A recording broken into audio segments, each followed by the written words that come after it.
Mm-hmm. Just there's something going on there. I can't. Do we Some need to call codes. Batman in? Like, is it Some serious codes. stuff We or got to is get it? some Batman. Lonnie, say when, eh? Oh, we're on air. Oh, No. What? No way. Are we really? how long have we been Holy on air for? Because we were talking about some pretty 17 minutes. naked No. things. 17 We're seconds. good. Hi, I everybody. exposed the plot to my whole comic book there, did you? Kids on the Escalator podcast. Check it in from different Hold on one sec. parts of this country. Yeah. Producer says we're good to go. Yeah. That's what I'm We saying. need to go. It's us. We're hanging out. It's the Kids on the Escalator. It's Tuesday night, back on Tuesday night for we've been a couple of Wednesdays. Yeah. We had some big guests with some pretty hefty schedules, so we kind of had to work around them. You know what I'm saying? We're not, Especially it's not boneless. quite big enough. Especially boneless, right? What a guy to work around there. Yeah, Just it's kidding, not. buddy. We're Love not. you, boneless. It's not quite big enough. I mean, we're huge in certain markets. Thinking the Hague, just outside of Amsterdam, a few of these other ones, but we're not quite big enough to dictate our timing yet. Well, So we were it's huge in Oshawa last week, man. Like last week, right. Oshawa was on fire with the Kids on the The Escalator schwa. show. It was good. It was good. Let's to Chris Boneless and Gary Begner, thanks for coming on, buddies. That's really, really cool. Yeah, guys, that was awesome. And we got our buddy Mike back with us. Yeah, Mike's back. Mike, it is episode 21. Holy crap. Wow. From quarter century, and then there we go. So We're legal to drink in the that's States amazing. now. it's been a very exciting time over in Brantford. Sad Yeah. and somber, but also the Walter Gretzky funeral happening just a block away from your house, I guess, something like that. Yeah, well, he was interred at the Farrington Cemetery, which is literally you go down my street, you hang a right, and you go up the hill towards the Bell Homestead. Yeah. And it's 2 minutes away, and it was really cool because my son Owen and I can't speak at this time of day. We were on our way to Hamilton. And as we were pulling out, this must have been around the time where they were already up at the cemetery. People were lined up Mount Pleasant Road, which if you're from Brantford, you kind of know. It winds its way up. People were lined up in jerseys. They had hockey sticks, tapping sticks when the procession went by. It was the coolest thing. I saw that, Chris. Now I don't have a Wayne Gretzky story or a Walter Gretzky story, but Chris, you do. I do. I have a Walter and a Wayne Gretzky story. So when I was younger, I was lucky enough to have my parents supported me in hockey and everything. It was the equipment and everything, and had me play on the All-Star travel team, as we called it back then, depending on what kid you were talking to. It was the team you played on. But we played a lot. So I went to a hockey school when I have the shirt downstairs, and I wish I could have had time to find it because it's tiny. But anyway, I was at the Wayne Gretzky Hockey School in Tillsonburg, Ontario. I went for a few seasons. I've had 2 or 3 anyway. So my dad was late twice out of the whole summer to do things for me. Nothing major though, nothing major. But because of this, the first time he was late, I was pretty little. I couldn't get my skates tied properly. So Walter Gretzky tied my skates for me. Now, rumor has it that my dad possibly showed up partway through that, opened the door, saw it going on, and just kind of stood and let it happen. That's possibly the rumor of what happened partially there. But wow, he was so nice to me. And I was a little dude. So I was a little like, oh no, my skates. And I tried to do it. And I think he saw that I wasn't quite getting them tight enough, maybe. So he stepped in and helped me. I didn't ask him. He stepped in to help me. So wow. But nice guy. Thanks, buddy. He touched my life. That's crazy. And then the second time my father was a little bit late was the very last day.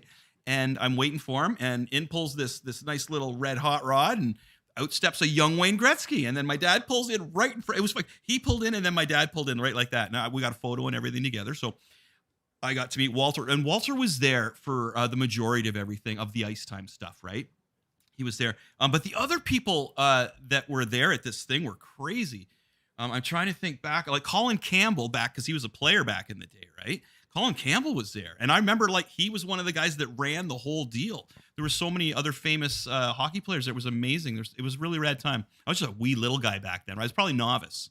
So I can't remember what age novice would be, but it was really young. Novice Adam, I think I Mike, do you have any Brantford? Do you have a Walter Wayne story from Brantford? Walter, you saw around town. And I know in the last couple of years, I believe I heard that he was suffering from Parkinson's.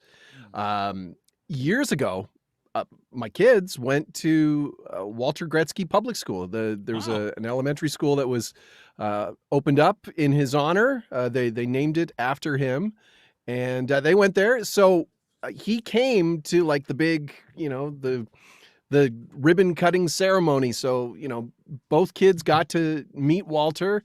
I think Owen's got like a golf ball signed by Walter, and Julie's got like a little thing. And I mean, he was all over town. And there was a story in the Brantford Expositor and talking about the hole that Walter's passing is leaving in the minor hockey world here, because he was always at the rink. And so gracious to a fault, always had time, just a really, really nice guy. And, the words going around, after his passing, he was hockey's greatest father. And he really was. Some would say maybe Eric Lindros's dad was hockey's greatest father, but no, maybe that's, I'm thinking. For my era, Walter Gretzky for sure. Oh yeah. He was, Walter Gretzky. Absolutely. For his era. He had the hands that he passed down to his son, right? So as we always, when I used to talk with hockey guys, they always talk about, his dad must have had some hands, like, the shots and the touch, right? Yeah. Well, and I mean, Dean probably has a few Walter stories, because I know Dean used to do the ball hockey tournament out here with Kevin Smith, if I'm not mistaken. Yeah, we're sharing Walter Gretzky stories. Are we live right now? We are live right now. So just make sure you're really comfortable, Dean. Just make sure you're really comfortable there. All right. Yeah. I'm good now.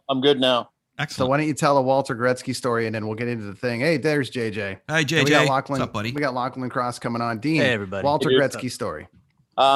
First of all, we need more people on this podcast. Second of all, there's 17 more. Second of all, Walter, I don't know. There's two Walters that people talk about, and I never met the first Walter. It was like pre-aneurysm Walter, and he was apparently a hard ass. And Wayne kind of referred to it in his father's eulogy the other day at the funeral. I only knew the Walter that everybody, like some town crier or whatever. It was weird, but we took the ceremonial face off, and Walter leans in and he goes, "Hey, you wouldn't mind like looking around for any broken hockey sticks during this whole tournament, would you?" And I'm like, "Sure. Why is that?" He goes, "Well, like the kids down at the CNIB would really love it. I make a bunch of benches with them on Saturdays and Sundays, and so I always go in there with like wooden sticks that are broken, and they get really excited. So if you could do that for me, that'd be great." And I go, "Yeah, that'd be awesome." He goes, "Do you want Wayne to sign something for you?" Sure. I'm like, no, I don't right now. I said I'm good, but that's just how he was. I mean, he just was always thinking of everybody else. He just was consistency. Consistency was his thing. Like he was always happy. You see him at a Leaf game, and I saw him at 100 Leaf games too, and always having like a pocket full of Sharpies, which he would give me one all the time. He goes, "Oh, take one. You need one too. You need one nice one like this." He was Canada's hockey dad. He was incredible. Mm-hmm. You should have asked him if he wanted to meet Kevin Smith. He didn't know who Kevin was. No, you want something signed by Kevin Smith? Kevin Smith pulls out a Gretzky rookie card. "Could you sign this for me, please? That'd be great." Yeah, but I was pissed because he took Kevin down into the basement and didn't invite me. So I was a little annoyed. Well, Chris just told a story about his getting his skates tied by Walter, and when his dad forgot to pick him up or drop him off or pick him up. He just wasn't. He didn't show up in time to tie my skates at the beginning of the day. Yeah, we did all kinds of stuff at that hockey camp. It was like, baseball and whatever. And yeah, it was good. But Walter was all over that, man. The 2 years. I was just novice. I was novice, so I was just a little nergin. It's good times. We got guests. Guests this week. Look at all these people. Let's Mike returning as co-host. JJ back into the mix here, buddy. How you doing over there? Lachlan, we had to have you back on. I mean, we're going to talk WandaVision. All right, I got thoughts. There you go. And of course, Dean Blundell. How you doing, sir? Thanks for coming back on the pod and joining us here. Yeah, awesome. Any Lachlan, JJ, any Wayne Gretzky, Walter Gretzky thoughts there to add to the mix? I know you guys did a pod earlier this week, Dean, about it, but Mike lives in Brantford, so we were chatting a little bit about it when we started here. But I thought it was a really nice touch at the funeral where everyone was out on the street tapping the tapping the sticks. It's funny too, because Dean and I have been doing this for 100 years. And so we all know all these people in the business. And I feel like I'm the only one that didn't get a picture with Walter Gretzky.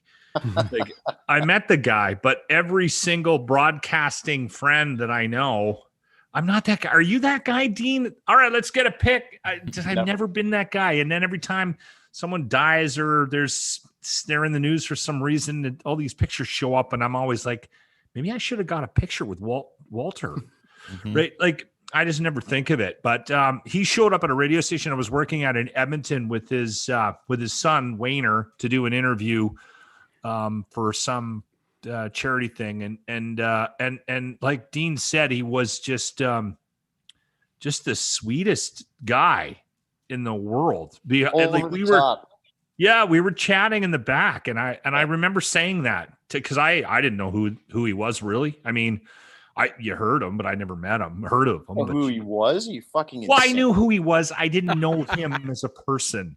Okay. So I was surprised at how nice he was, right? So yeah, just a sweet. And Wayne was really nice too. Usually could smell booze on his breath too whenever I met Wayne. Yeah. Good guy to have a drink with. There. That's another podcast. Yeah. That's I partied with Wayne one night. That was like my life dream. And it came true. I partied with Wayne one night. His wife was in the Van Halen video, Hot for Teacher. Oh, was she really, Janice? Yeah. I did know that. I'm Hot for Teacher. Coincidentally, it was the night after Dean partied with Wayne that he got sober. So, that was years later. Gentlemen, welcome. Okay, WandaVision has wrapped up, and there's lots to talk about.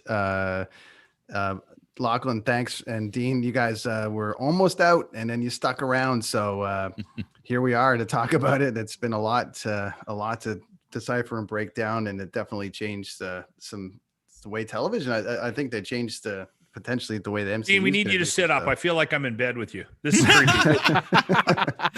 Fuck you. Okay, so let's go around the horn for a minute. JJ, let's start with you. You're just jumping in here, buddy. So let's just do a bit of around the horn about just overall thoughts about. I not give my Walter Gretzky story? Everyone just gotta like zip past. Do you have a picture with Walter? No, we Gretzky? need it. I do have a picture with Walter Gretzky. In 2004, I was walking through Brantford, and he walked up to me and punched me right in my chest. Said, "Oops, I thought you were somebody else." No way. Seriously? That's a Coming to America joke. But I was in Brantford when I worked at a station called The Beat with Mike, and we were at some car dealership, and he turned up, and I'm echoing everything you guys have said, and he made sure to shake hands with like everybody that turned up, and it became more about coming to shake hands with Walter Gretzky than it was about the car dealership that I can't even remember the car dealership, but he was just that guy. He waited around for everybody to shake hands, take pictures, and of course I got a picture as well. Nice. So that's it. WandaVision, sorry. I didn't get a picture. Oh, son of a bitch. Sorry. It's okay, JJ. Yeah. WandaVision. Are we shifting gears now back to WandaVision? Yeah, let's go Wanda. Yeah. It's fine. It was fine. I want to say it was great, but it didn't. It didn't have the impact of an MCU movie. It felt very experimental the whole way through, and there were too many teases that I had to read about later or go to YouTube later to figure out what does this mean with regards to the Multiverse of Madness, the next Doctor Strange movie. And I was so disappointed that Evan Peters turned out to be what do they call him? Boner? Ralph Boner. Ralph Boner. I was like, oh, what the fuck? Come on. Like, why? I really wanted that to be the thread to it the still X-Men. might be, buddy. It still might be. The parallels between that guy and the other Quicksilver, and they'd be crazy to give up on that character, right? So don't give up on him yet, buddy. Don't give up on him yet. Most storylines include a boner. Yeah, that's like Michael Seaver's best friend, right? Was Boner. Exactly. Yeah. I just wish that they would have really committed to tying it to the X-Men universe. So That was the big disappointment for me. Yeah, we didn't see that, did we? We didn't. But I saw. I was thinking that too. But I was discussing with Brent off air that I don't think they thought that WandaVision was going to be a big deal. Like, you know what I mean? Opposed to, say, the Black Widow that was supposed to be put out, all this other stuff that was supposed to be put out.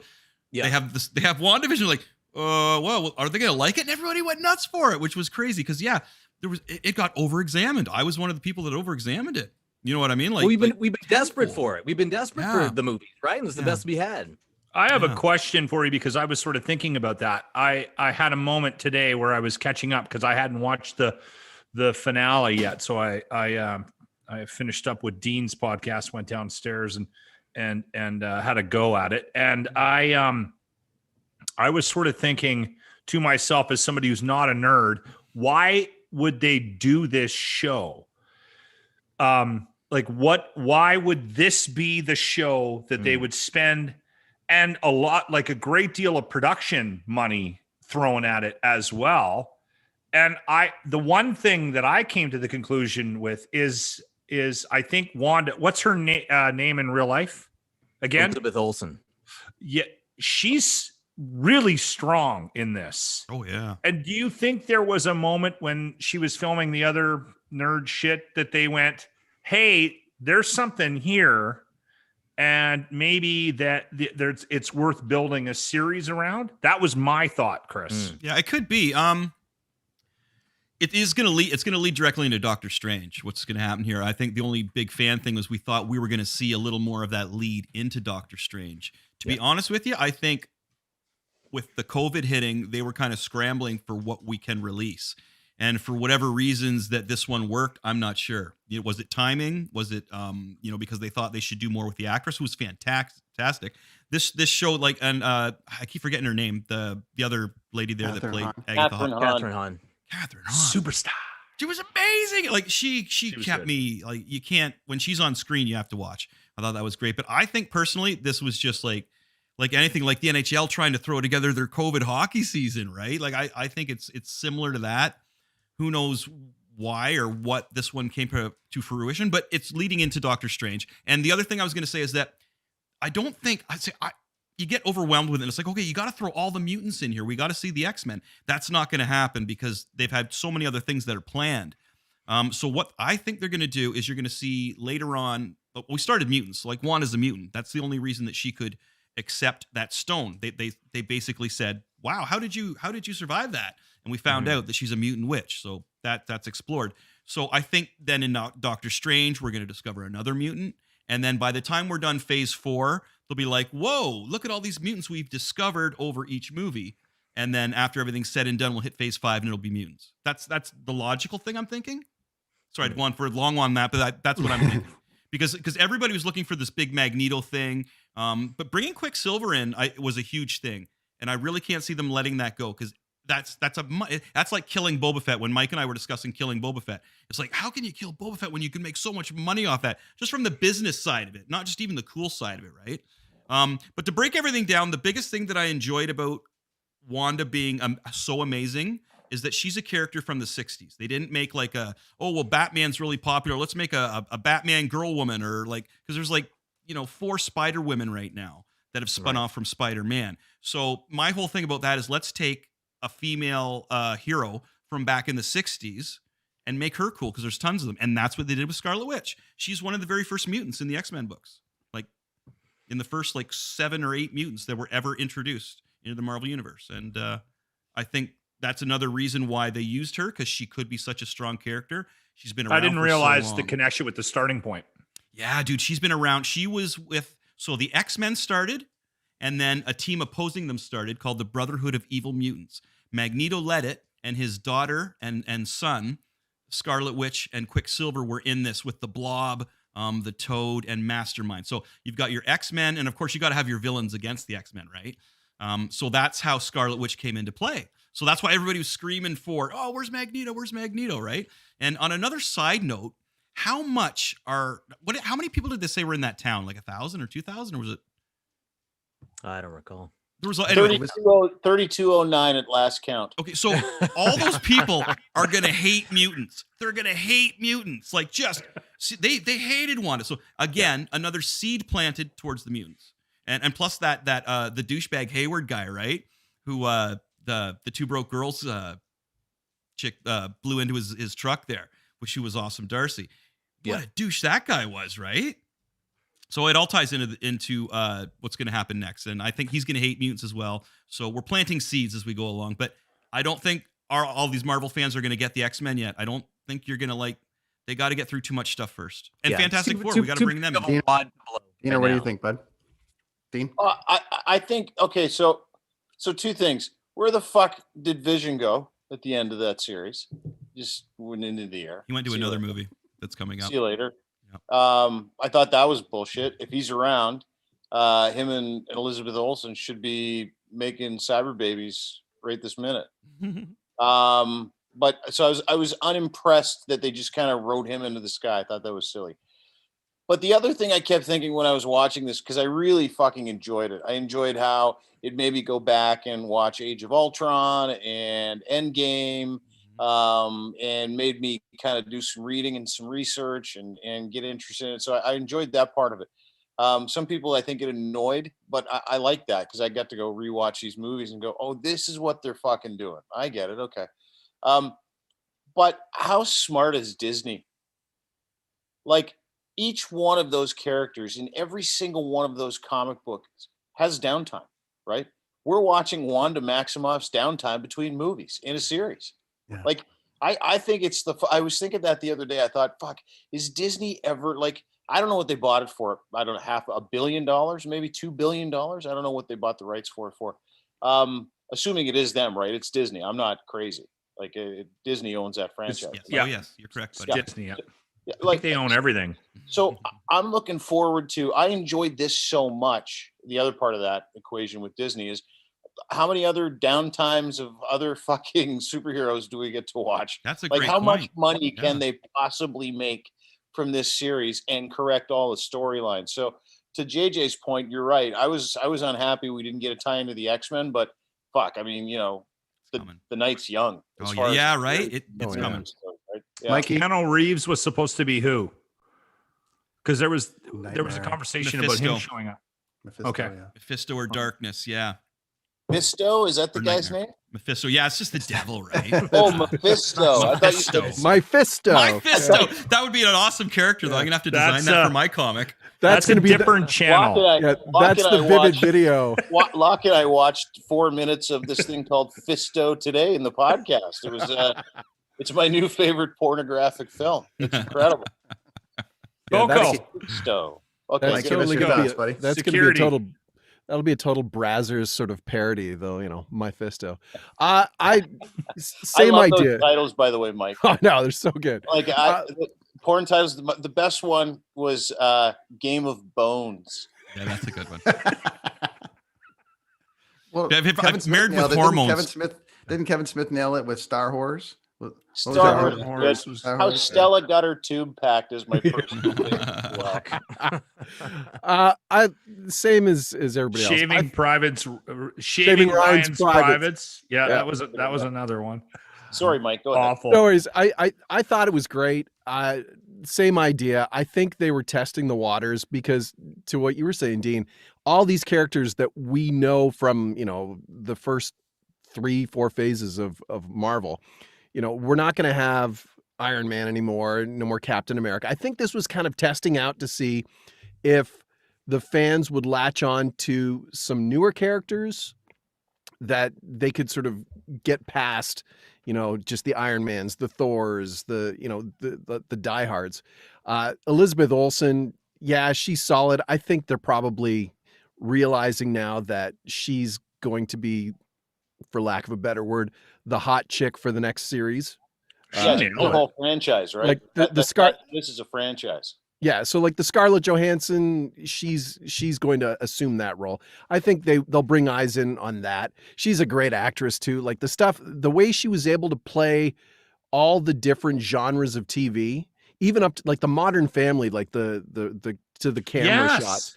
So good, so well done. All of them. Face touches and everything, yeah. Yeah, it was. And Catherine Hahn, I think this series was designed for her, and she's the breakout. And I like how they sort of teased at the end where she says, you know, someday you're going to need me.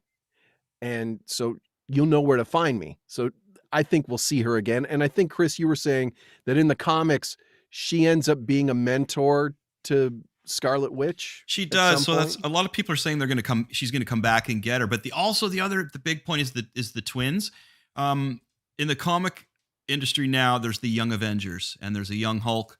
There's Speed and Wiccan, and they're like teenagers. So they come back from this other dimension that they were lost in, and they're in the new Avengers. So there's a young Hawkeye in this Avengers. There's a young Ant-Man. There's the young twins, and the little boy becomes the first the first gay hero.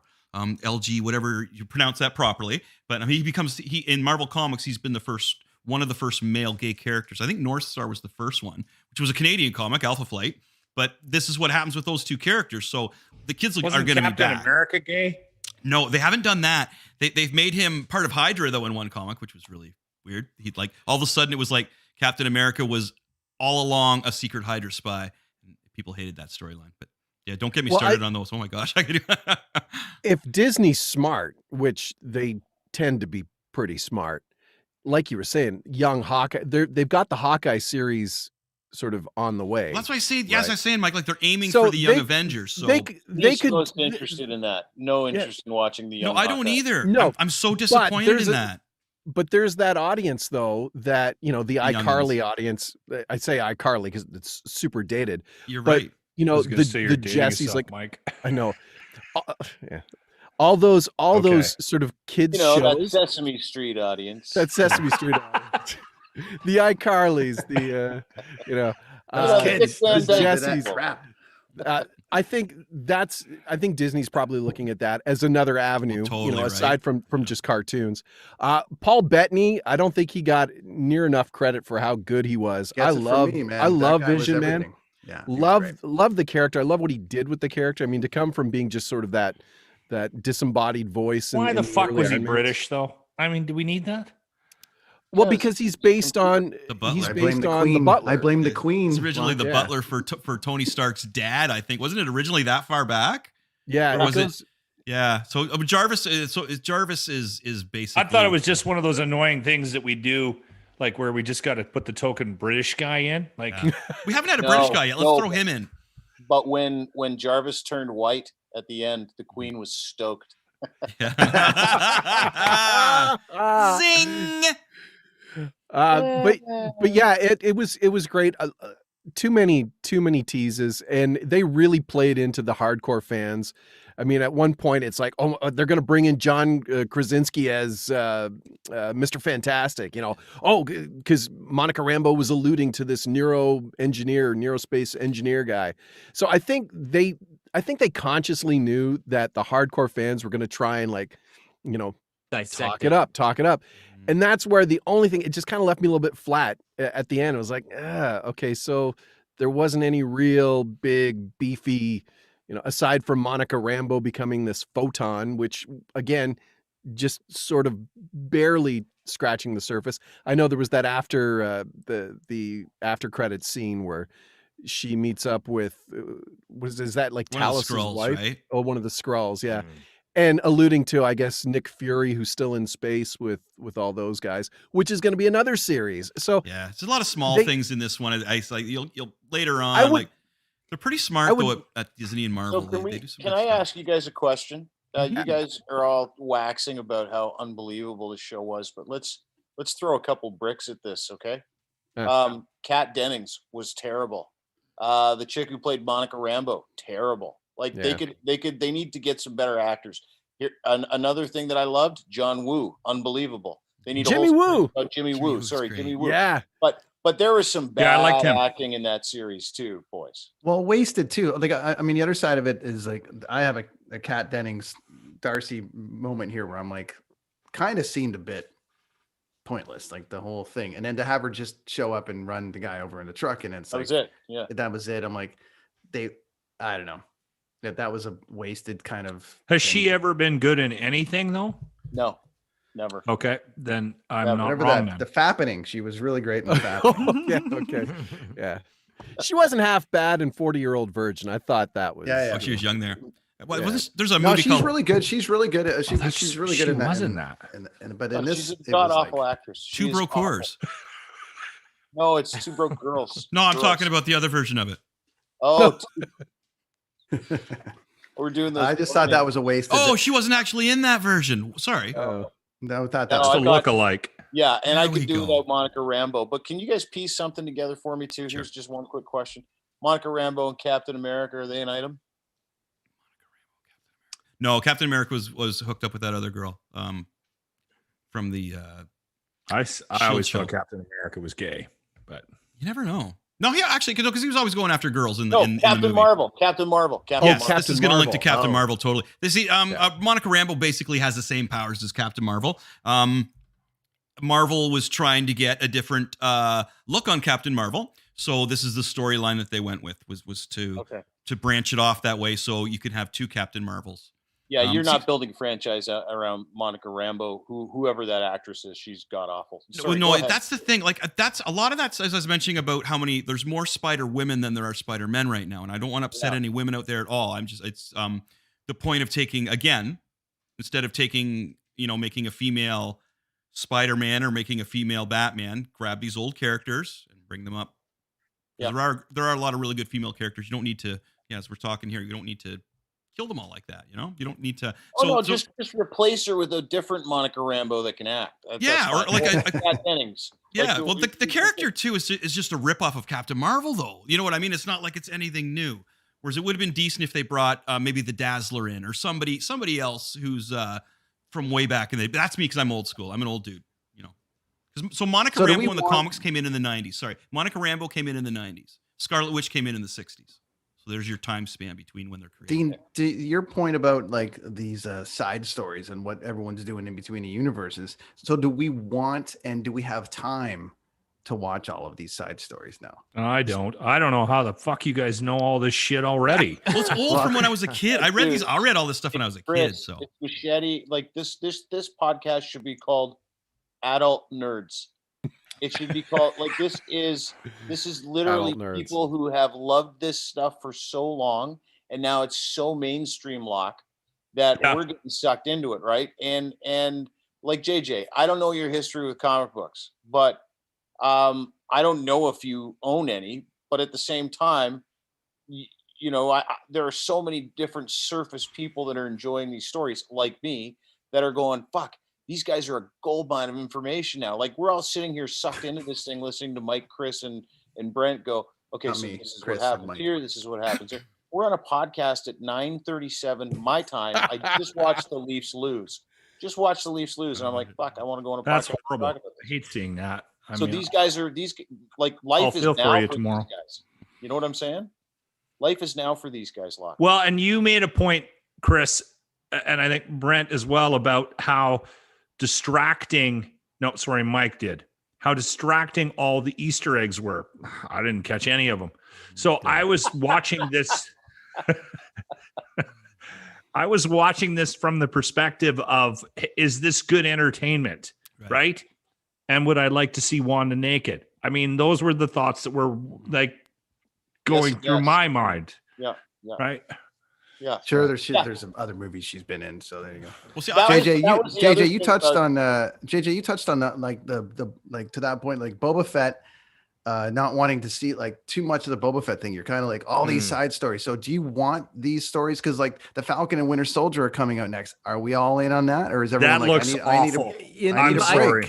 So JJ, what do you think? I think that comic books is a different medium than Star Wars is. I mean, I want as many comic book movies and stories as I can get. And I think right now, when they started the MCU 15 years ago or whatever it was, they really caught lightning in a bottle there, because it really was second tier superheroes they were using, like Iron Man and Thor and Captain America. Like those comic books were not flying off the shelf. And I think they're trying to see if they can repeat history now by testing the waters with a Wanda Maximoff. Can she hold her own in her own series?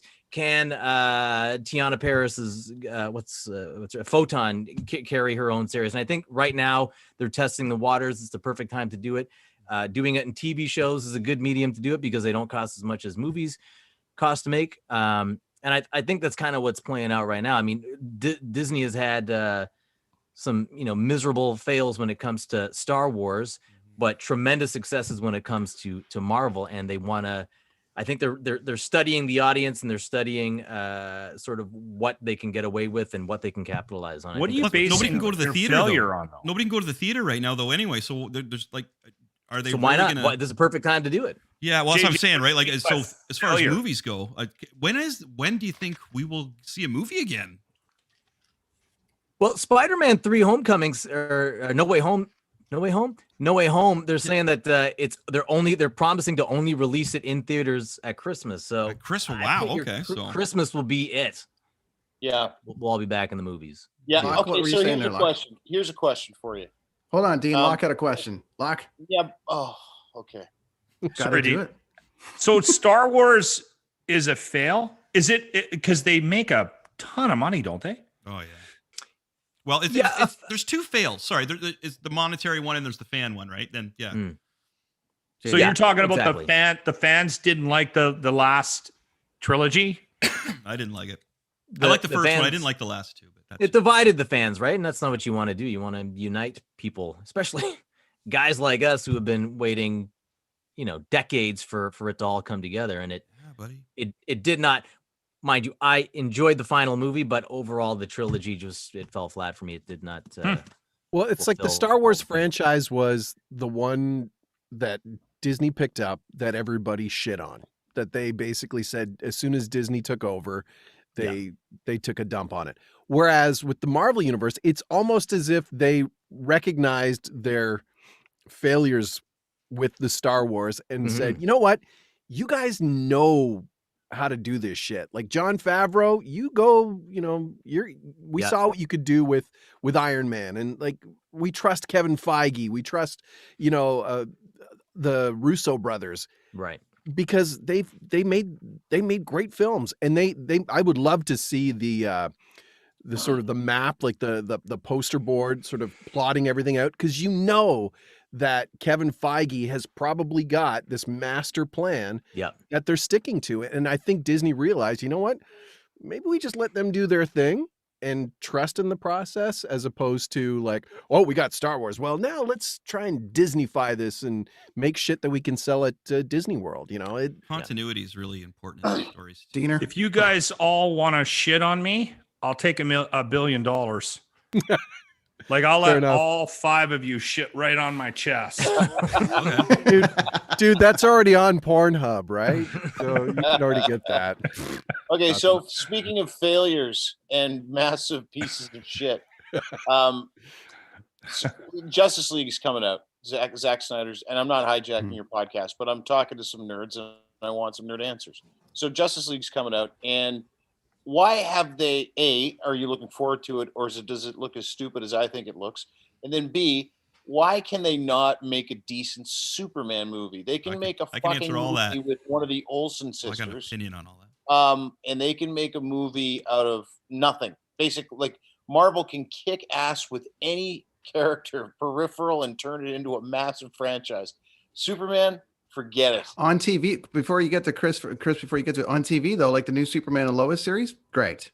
So what they're doing on TV, it's really Brent's doing a cast on it every week, so everybody should check into that. Him and Rad Alex are. But it's good. They're doing a really good that show every week. They're actually tying in that universe nicely. Like my little guy's like, oh, they got the Flash and Arrow, and they're tying it all in. Anyways, to Dean's point, Chris, go ahead. Okay, so am I looking forward? No, I didn't like the first Justice League. It was long. It was boring.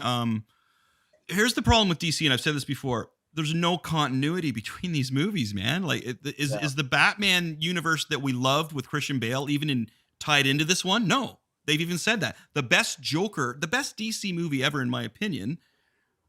Well, tied with anyway. The new Joker movie, they flat out said this is not part of the DC universe. It did amazingly well, and they're like, it was amazing. It might be part of the universe. It's like, oh, you don't even know. You got to be. Yeah. Marvel has continuity throughout everything they're doing. They're going to even pull back to the other company that owned the X-Men and stuff, and they brought some of that continuity, and they brought Quicksilver in. So Marvel is continuity. They know, and that's what kept Marvel going throughout the years in comic books.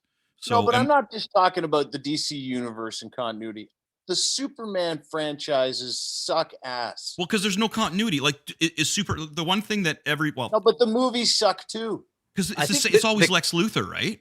His villains are not good. Well, Batman has a Man of Steel. That's a good point. The villains suck in Superman, right? Batman has amazing villains. They're so creepy. You know what I mean? Like that's you're as good as your villain. How awesome was Thanos, man? Who did not want to put that glove on and snap your fingers? I was just walking around Walmart going, yeah, but if the cost was my chin looked like your balls, I would say you'd have to share. Hey man, you never know. That might work. You never know. I'm probably the only DC fan on the panel here. I'm thinking most of the time. Batman's the number one selling comic right now. Batman comic, Detective Comics makes the most money out of any comic, and it's got nothing out on TV or movies right now. So answer that, right? Like I don't know.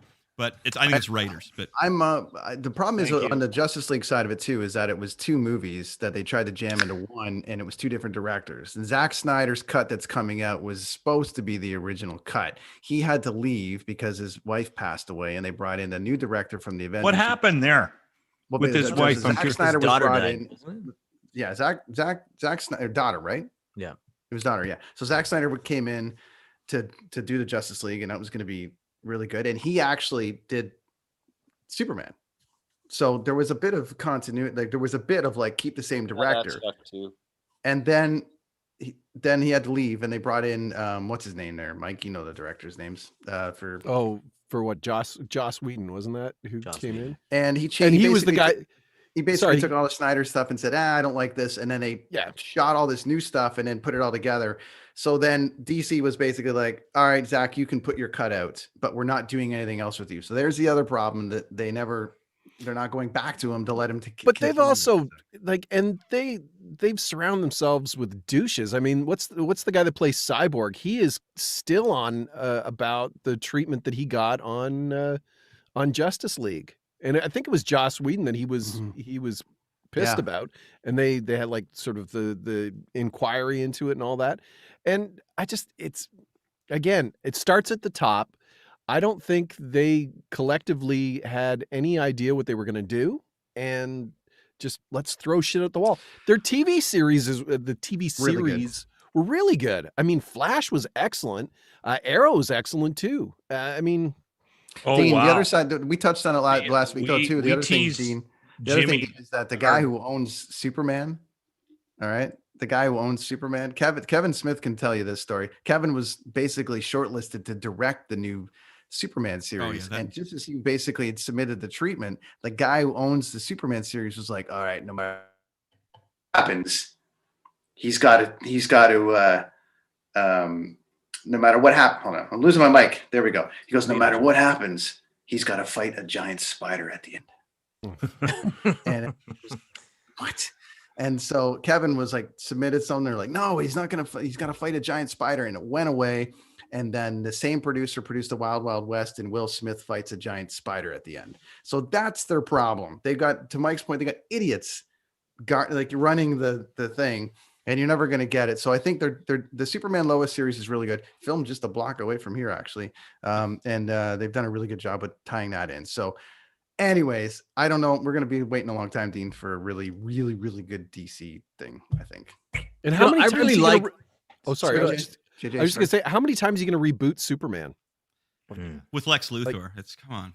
Well, and they do it again in this thing, but it's like a hybrid Luthor, so we'll see what they do. Well, see, the problem with Superman he's so powerful that it's hard to have a villain against him. Like again, like a Spider-Man, you get these lower tier heroes, and they can have lower tier villains. So there's a ton of them, and they're really cool. You know, it's tough when you're Superman. Yeah, Superman. I think that's one of also the issues with DC characters. They're so 1 or 2 dimensional, and their stories have been told so much. That said, I really liked Man of Steel. I thought that it was like one of Zack Snyder's best movies. I thought it looked good, and it gave. I thought it gave the character depth, and I didn't mind the fact that he was the way he was conflicted at the end of the movie and had to snap General Zod's neck. I thought that was fantastic.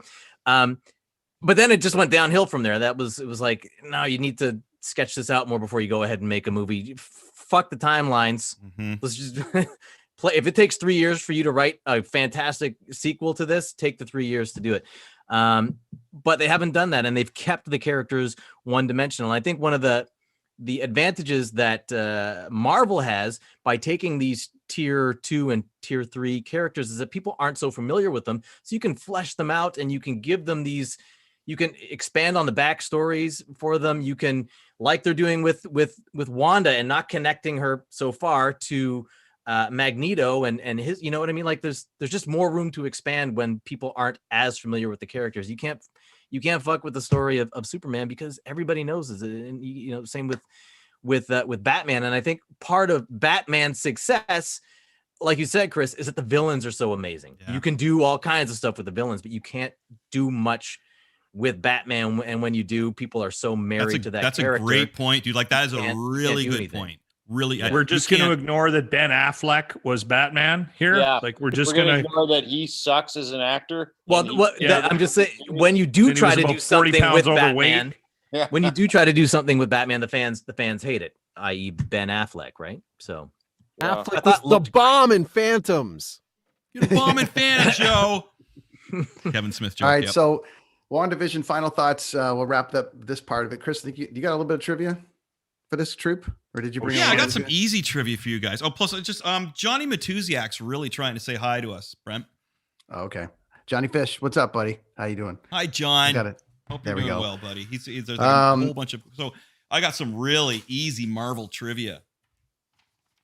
Okay, let's do it then. These are for Dean and Lachlan, I think, because I think JJ's got a handle. I'm horrible at trivia. I know, that's why I'm thinking these are for you guys. Okay, so these are pretty simple. You guys will get a kick out of this.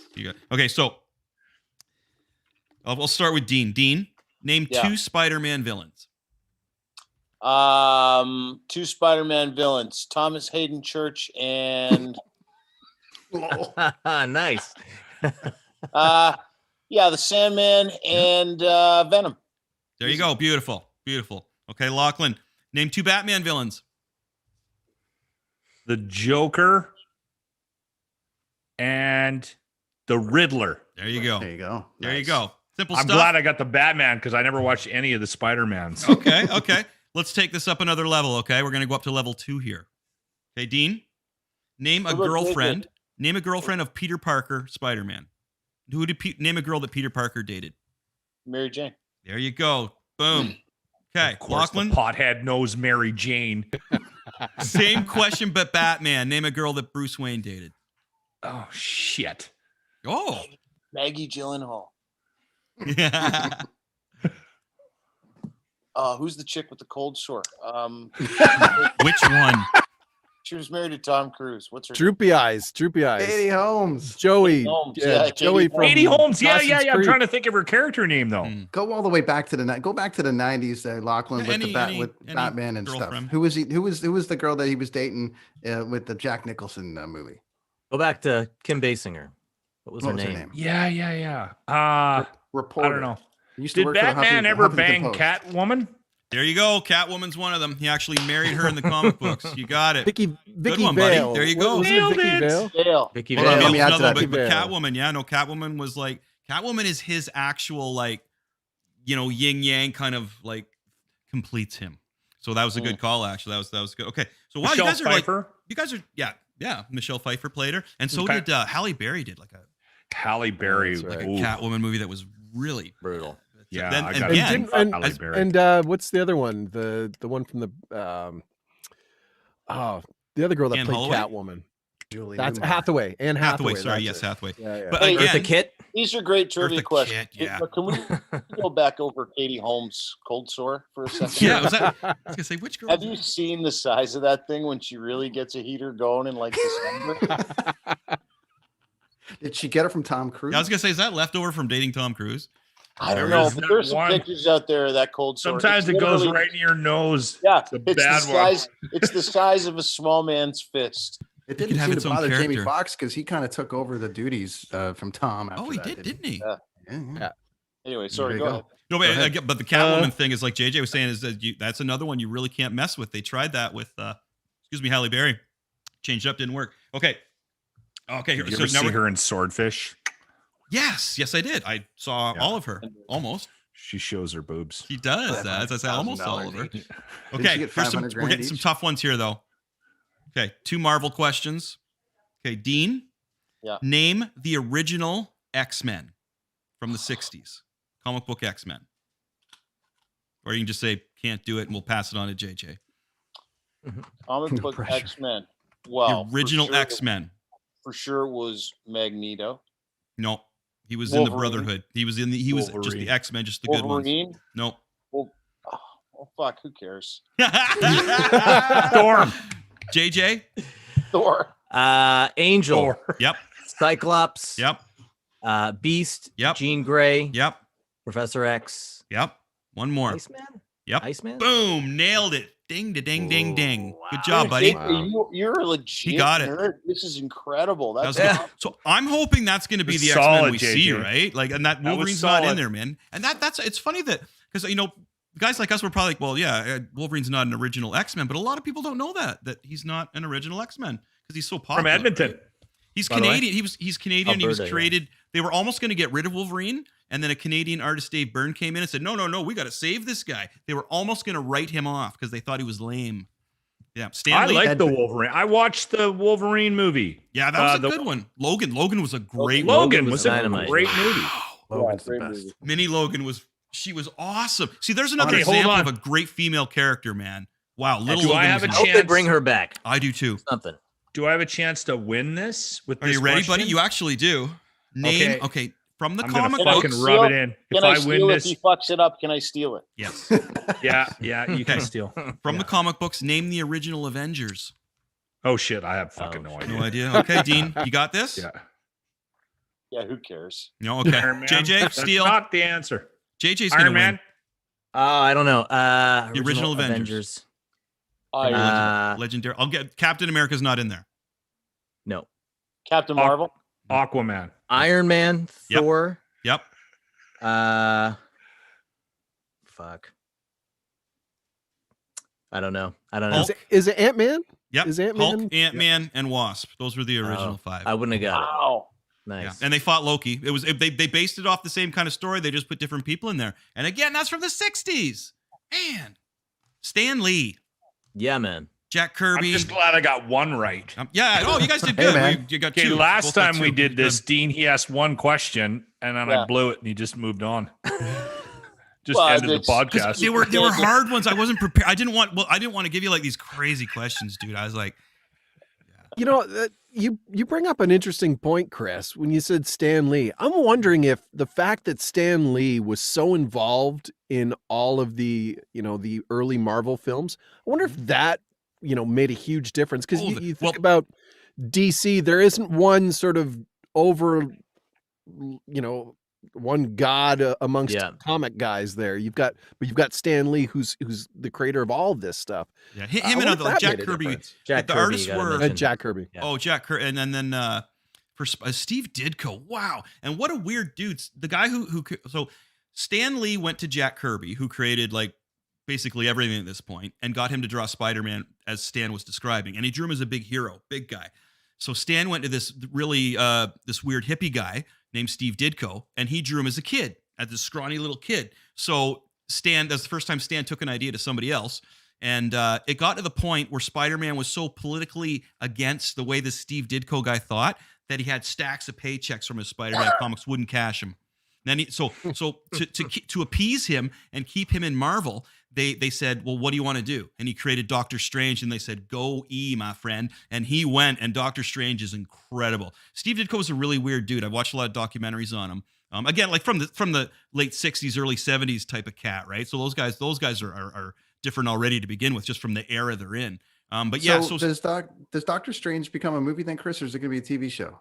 no, there's the Multiverse of Madness coming up, which is going to lead into Spider-Man. So WandaVision, Doctor Strange, Spider-Man, because we're opening up all these fun universes where Tobey Maguire is going to swing in. WandaVision right? is connected with Spider-Man? Yes, it is eventually, because Wow. what she did in this opened up like at the end there. Agatha says, "You don't know what you've done." She split open the universe, and I'm thinking bringing in Pietro is like one of the things that we're going to find later. That was, whoa, that is actually Pietro in here, and then just split open so many things that are going to chain react. You know how Marvel does it, right? Remember when we started with the first Infinity Stone? What does that matter? Like, okay, one Infinity Stone.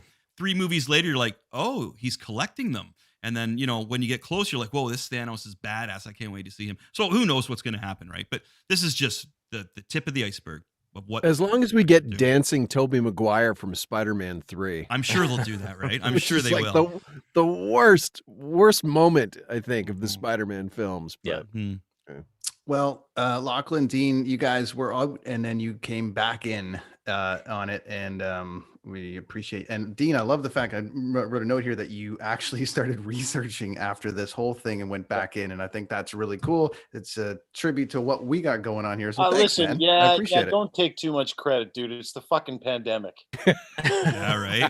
I'm not taking any credit. I'm giving it to you, man. For fuck's sakes. I know. I'm just joking. No, listen. If it weren't for the pandemic, I wouldn't have as much time on my hands. But I've tried to learn a little bit about everything that I've done, and I enjoyed it. I thought it was fucking great, and I think you guys do an awesome job. So thanks so much for having me. Oh, thanks, buddy. I did zero fucking research. Well, as I say, as long as you accompany me here and drink some beer with me, my friend, I'm like that. That's cheers, buddy. That's good enough. And sometime I need to come back and hear you play that Marshall behind you too. Oh yeah, definitely. At my guitar, I do my guitar lesson chat Monday nights on the Dean Blundell Network. Yeah. Check that out. I teach a little bit and I chat a little bit. It's great. Promotion. Beautiful. There you go. So I want to get into a couple of things, guys. I want to touch on JJ's brand new show. Lachlan, I wanted to talk a bit about Edmonton, but anyone that wants to jump now, by all means, we got a few more things. Chris has got issue 2 of Skeletron coming out. We'll talk about that at the end, though. Yes. A few things to get through. So, Dean, are you heading out? Are you Guys, sticking around? I'm going to bounce because all right, buddy. I'm watching you all drink beer, and I don't drink, but I have a gagger the size of my arm on the table next to me. I'm drinking protein shakes. Smoke them if you got them, buddy. I agree. 10 o'clock. In case you haven't noticed, you've been bookended by 2 guys just laughing at each other the whole time. I know. I felt good. We speak the same language. The second I bring up herpes, he's dying laughing. Yeah. By the way, say hi to Dave for me. Okay. Thanks, Dieter. Tomorrow on the show, we got Ricky Romero. So we'll talk. Oh, killers. Are we running the Ricky Romero live? Oh, yeah. Yep. Okay. All right. That's Dean Blundell, everybody, the host Thanks, of the boys. network. Good night, Dean. Thanks for having us on there, buddy. Awesome. All right. Moving along we go here. So a couple more things here. JJ, you've got a brand new show. I wanted to talk a little bit about it just while we're here because sure, thanks, man. You've been doing a lot of hit and runs with us, so I just want to touch a bit on what's going on. So yeah, it's a new show on CBC Music nationwide, 94.1 in Toronto, and it's called The Block. I am a producer on it. Angeline Tedaweo is the host, and it's sort of we're kind of reuniting. We were both jocks on Flow 93.5 for several years. And it's the first Black music radio program in the history of Canadian broadcasting. So we're finally getting money and into the pockets of, young Black talented artists who have not ever had really representation on the national broadcaster, and they're getting exposure. And that's what it's funny what it's how about. Labels stop doing that, eh? Yeah. Like it'd be nice if they put money in the pockets of the. Yeah, that would be nice. That would have been crazy idea. Maybe we'll develop some talent. Yeah. Over the years, and maybe people would be inclined to actually look for contracts now, record deals, as opposed to trying to avoid them. Holy shit! What a horrible, archaic business plan that is now. Idiots. I'm so glad they're dying. JJ, I've seen lots of ads for that block. Good luck with that, man. Thank you, man. We're very pleased. It's already doing really great numbers, isn't it? It must be. It's doing great numbers, and we do not play. This isn't a show. It's a weekly program every weeknight, 7 to 9, and it's not about playing Drake. It's not about playing The Weeknd. It's not about playing artists who already are good. It's about playing artists who are, street level. I mean, we do play those artists because I got to attract people, but it's not about that. It's about putting money in the pockets of young talent. So yeah, I'm good for you. Very pleased and honored to be Cheers. I wanted to ask you, Jay, is there a difference? Do you notice a difference coming from, private broadcasting and going to work for the CBC? Like, is it a different vibe? Is it a different 100%? Yeah. Yeah. I don't ever want to go back to radio. That's for sure. Yeah, it's the different vibe. It's not, I mean, there are egos, but not to the extent that there was in private radio, in that it's not cutthroat like that. Like the egos exist in private radio because you're always competing against people at your own radio station. And I think the biggest egos left CBC with Gian Gameshi, if I may say so. Nice. But with him leaving, that I think that really, I mean, I came in after him, so I think that really may have changed some of the environment at CBC. I might be speaking out of turn here, but everyone is just, man, super cool. I'm not saying this because I work there, but just super cool, creative. There's like a real diversity of characters, age-wise, background-wise, and everybody is just so helpful. Like it really is I don't ever want to leave. It's just so dynamite. That's so awesome, dude. I'm honored to be working there and to be part of this fantastic program. Which, when can people hear it, listen to it, the whole thing? Yeah, weeknights, 7 to 9 p.m. On CBC. Again, I find CBC Music wherever you're from in Vancouver. I don't know what it is in Vancouver, but 94.1 in Toronto, Kitchener-Waterloo. It's something else. The host is Angeline Tadaweo, and I'm the host. I'm just a guy in the background. So, and I just got to shout out while I'm doing it. Shout out to Judith Lynch. This was her brainchild. She's been, creating this thing and dreaming about this thing for years, and it's finally come to fruition. Sadly, George Floyd had to die for this to happen, but this is a direct result of everything that happened this past summer. So I'm honored to be part of systemic change for the positive. That's amazing, dude. Yeah, awesome. Yeah. It's so stuff, cool. buddy. So cool. Very cool. It is interesting. It's funny you mentioned that, JJ, because I actually had noticed that there was a change in approach, and I didn't really connect the dots between Gameshi leaving and sort of a content shift. But I have noticed in the last couple of years, because I watch a lot of CBC, but TV on the TV side, I don't listen to a lot of the podcasts and I don't listen to a lot of the radio, but they advertise it constantly. And I have noticed just a particular sort of slant in a new direction. Yeah. Anytime you get a chance to work on something different that's outside of the box, man, swim in that. Holy shit. Enjoy it. for sure. Yeah. It's funny because when I talked to JJ about coming on, I was like, hey, we're going to do WandaVision. And I got a whole bunch of stuff, and he's going to take down the monarchy and a whole other thing. And he's got a whole bunch of things planned for today. And Lachlan, I know you did a whole bunch of stuff with Diener today about that whole thing that happened as well. So JJ came prepped with a bunch of stuff today. It was great. I love it, man. So great stuff, JJ. I'm really happy for you, man. I'm really happy that you're getting a chance to be a part of that. And is there, do you want anything else you want to talk about? Speaking of watching career trajectories, I mean, for me, it's very cool to see, JJ's career from when I first met, and I met you when you'd already been, you already had energy under your belt. And it's very cool to see where your career has gone on the radio side. I mean, thank you, man. I appreciate that, everybody. He's always talented motherfucker. Like, really. Oh, thank you. Thank you. And making the time to come on and a genuinely good guy. He knows his stuff though too. And right? a genuinely good guy, right? So that's you should co-host this with Chris. You know way more than I do. Yeah. This has been tryouts, JJ. You're in. You answered all the questions correctly. Yeah, that's it. This has been tryouts. I'm out. I just got to also mention I have my podcast with Melanie, my former co-host. I can't go without. That's a lot of fun. Unfiltered with JJ and Melanie every Thursday, Friday Junior, as we call it, and you can find that at deanblundell.com, Spotify, and of course Apple Podcasts. And look at us. Good plug. Look at us all with blue microphones and stuff, except for Mike. But everyone else, it's rocking. So someday I'll get a blue microphone, right? No, I guess not. Oh boy, lots going on. Lachlan, good in your world, buddy. You did 2 podcasts today, so thanks for making the time to come on today too, man. It's thanks, buddy. It's always good to have a drinking buddy on here, as I say, right? Yeah, no, thank you for having me. I do appreciate it. I would not have actually watched WandaVision if I'm being brutally honest. Especially, and I wouldn't have lasted past the first 3 episodes because it just didn't make any sense to me at all.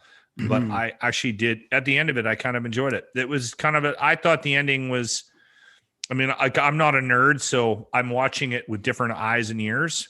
And I thought it was kind of touching and a good story. And I cool thought to get your that perspective on it. I like that. I thought Wanda was awesome. I thought she was unbelievable. Right. And and I enjoyed meeting you guys as well. That was a lot of fun for jumping on and throwing my 2 cents, my completely uneducated 2 cents at you guys on that TV show. So you seem disdained with the next one coming out. Are you going to watch it or no? So what is there another WandaVision coming? The Falcon, no, in the Marvel universe, the Falcon Winter Soldier deal. You're not going to watch that? I saw the trailer and I watched it and it didn't look good. It didn't look appealing to me. But again, you guys mentioned something earlier today that kind of shocked me. Like, we make fun of little Jimmy and because he raves about Arrow and Flash. He loves those shows. And we kind of tease him about watching those shows because they don't look good. But you guys are saying they're actually good. So the Superman, the new Superman and Lois, they've put a pile of money into it and it looks like a movie. They've done it's great. I haven't seen it. Texture wise, it looks really good. Jimmy's watching that really well. Yeah, Hi, it's Jimmy. really good. Well, get Jimmy on the show. Let's get him on the show. Yeah. Oh my God. He is so angry that I'm on with you guys. And I rub it in every time. This morning, I'm like, oh, they sent me a note. I think I'm going on that nerd podcast again. He's like, why did you get to go? Oh, okay. Well, we got to get Jimmy on here, buddy. I actually know about this stuff. Jimmy, you got to Jimmy. Love to chat with you, pal. Yeah. Jimmy's got to get to bed early. That's well. the thing, what's right? the Seinfeld Jimmy? Remember Seinfeld Jimmy? Jimmy's getting upset. Jimmy loves Elaine. Jimmy loves Elaine. So Jimmy is a little person, and he's 4 feet tall. And we let him on the show. He does all the nerd stuff. So we let him go on Star Wars news, on anything. Like, we have a nerd news intro. So we touch on all this stuff because Grant and I don't really know it. Grant knows a bit more than I do because he followed the Marvel stuff coming up, like growing up. But like I know a little bit about Star Wars, but yeah, so he's sort of our expert on nerd stuff. Yeah. Okay. And he loves it. That's his life. That's what he does. I could actually put like a real quiz together. We tested him. He would kick your ass in Star Wars. I don't know if he would be able to beat you in other genres, but Chris, he would give you a run for your money on you got to throw like, give me the number on the side of the Millennial Falcon, like crap like numbers. That. Yeah. Wow. Like, lost me at numbers. He goes deep. I'd love to have him on the show. Let's start a new segment. Yeah, let's start a new segment, Chris, called "Things That'll Piss Off Jimmy." And what we'll do is we'll hand Lachlan like questions like, "What's the letter after A?" And then Lachlan will answer it, and then we'll nail Jimmy with something, and it'll be like, "God damn it, Lachlan gets all the easy questions." What was the first movie Luke Skywalker was ever in? This is right up my alley because I've known him forever. He's like a brother to me. And, we should have you both on the show. I think we should. Brent, I think we should have them both on the show here, like in the very near future. But definitely watch. No, that sounds like entertainment to me. It does. Definitely watch. Maybe we could let Jimmy have the spotlight. I don't know. Whatever. Definitely watch Superman and Lois. You're always welcome here, Lachlan. It's a really good show. Thank you, guys. Yes, and JJ, good luck with the show. I'm going to try to tune the block in, my friend. Thank you so much. I won't know much about the music, but I will appreciate it for what it is. Giving young talent, which terrestrial radio has apparently forgotten about. Yeah. Is it in the top 20? Oh, well, then we're not adding it. Fuck, exactly. I hate radio. And I'm in it. Fucking idiots. Take a chance. Have some balls. Play something fucking different for Christ's sakes. Amen to that. Absolutely. Oh, my God. Johnny Fever, man. Scratch the record. Booger. Yeah. Yeah. Yeah, I'm well known in the music industry because I might have been the last one of the music directors in the country at rock radio that was actually taking chances at shit before I sort of concentrated full time on my on air side of things. But it's not a thing anymore. No, there's no such thing. Sadly. Every year they like, how do you give the music director of the year award out? What the fuck is that? It's easy. It's easy. All you do is you put Paul Morris's name on it. Oh, Jesus! Oh, Like wow. the guy that blows the most record reps. Like what? No, fucking put somebody on there that actually took a chance on a record. Yeah. Oh, there's still record reps. Is there? Shout out to Shep. Yeah, there's Ryan Shepherd is still. I'm pretty sure he's still. Ryan Shepherd's doing it. Yeah, there's a couple of guys in the country. I think Ryan Shepherd's it has Eastern Canada. And then they have one other guy for Universal. But back when we were trying to break as a band, it was like guys were flying everywhere. And it was like, we're going to Halifax to watch the Trues. And then we're going to fly to watch this band open for the Headstones. And then big labels, it's going to be a thing. And it's like, you talk to them and they'd be like, and they'd always be like, so they just look at you like, where's my drink? Where's my drink? You know, I'm coming to talk to you. I'm not going to sign you, but where's my drink? Always. You know what's sad about Canadian record, the business, is there's never been an A&R in this country. There never has. It didn't exist. It's always been a joke. And yeah, don't even get me going on CanCon. Well, we're at an hour and 15 minutes locked. Oh, dude, I remember talking to some when we were being looked at in Chuck Caliber, talking to some people, and you'd ask them what they're looking for, and they didn't even know what they were looking for. Like they and then they'd see some bands play and have the worst suggestions in the world for them. Some friends of mine bands, because we do showcases, right? And it was just playing for these 10 executives, right, from different labels. They'd come in and check you out, and always in Toronto at a nice venue, but that's all you're playing for. And I can remember hanging out with the other bands after, kind of eavesdropping, or what did he say to you? And they always said the stupidest things. And the best thing that I ever heard was our bass player in one band pulled the one guy. We were done talking, and he was very polite. He said, okay. He said, if whether you sign us or not is fine, but could you please send me a copy of the next band you signed? Because I would really like to understand why, we didn't get signed. And he was very polite about it. The guy never sent him anything. We never heard, I could name some names here, but I'm not going to do that either. But they never seem to have a clue, man. Like whenever you talk to them too, it was like, I always felt that the musicians knew way more about what should be signed than the people that were signing the bands, because they had their finger on the pulse of what was going on. They knew what the crowds liked, and they would say, well, this band's, and then I can remember being very honest. You're like, that's the band you should be signing. Like these guys that are playing like tomorrow night at the Dungeon in Oshawa. Wait till you see them pack this place, have everybody in the palm of their hand, and play something new. Oh no, we're not looking at that. We're not going to Oshawa. Right? No, we're not going to Oshawa to check that out. Whatever, whether it be Oshawa or somewhere else. But they were always looking for something. It was almost the Vince McMahon thing. No, we create talent. We don't find talent. We create talent. So it was almost the kind of thing where they're looking for this exact thing where they could pull somebody out, put somebody in. So that was like late 90s.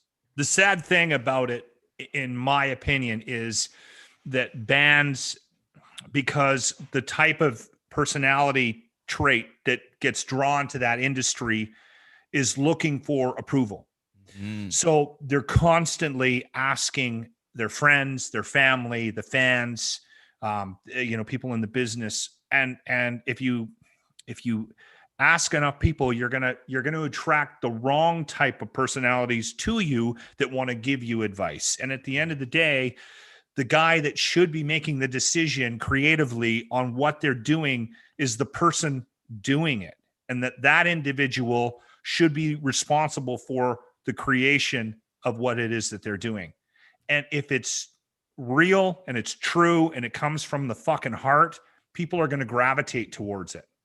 Unfortunately, if you're trying to appease your mom, your fucking sister, some fucking guy who thinks he's a manager because he shows up at fucking jam sessions on a Sunday night, if you're trying to appease those dicks, you're never going to create the material that you need to create that's actually going to have an impact and resonate with the audience. Stop fucking listening to people and just put out what you think you need to put out, and people will hear it. And if it's real and if it makes sense to them, they're going to listen and they're going to buy and they're going to go to shows, right? That's the problem with the industry, is you're dealing with two polar opposite personalities. and they don't work together. They don't work business-wise. You got these assholes who think they know the business, and all they're doing is destroying talent. You take 10 potential bands and put them in a room, 9 of them are going to not make it because they listen too much to the guys that shouldn't be telling them what to do. And I got in trouble with it too. Like, I was a music director. What the fuck am I telling a band what to do? No. But when you come through as a band and all there is radio, and I don't, JJ, I don't know if you play music back in the day, or Mike, I know you play a little bit. Chris and I played in bands, but when you're coming, at least at the time in like 94, when we started in our band, it was like radio was everything. It was like, you need to make, the edge was, you got to get to the, we had one song at the Wolf in Peterborough, and we thought it was the greatest. It was like, this is great. And then, but everybody heard it too. Friends were like calling me going, oh my God, I heard you on the Wolf, man. You're opening Fry Mother Earth, and they're talking about you. It's like, hey. Yeah, but that was the thing. And then guys, and at that time, the jocks also held a lot of weight when it came to that time. Like I had the benefit of being really good friends with, Brother Bill and things like that. But like Strombolopolis and even Ben from Billy Talent, those guys really looked out for the indie guy, and they also held a lot of weight. And for a band, like for us coming into the Toronto scene, I can't even imagine what it was like in Edmonton and Calgary and stuff when you really only had probably one rock station. At least we had 97.7, the Wolf, later on the Rock, all these different things where we could get our stuff out to. And those guys would take a chance on us, and it was great. But like, the jocks held a lot of weight at that point with those indie shows, and you really had to.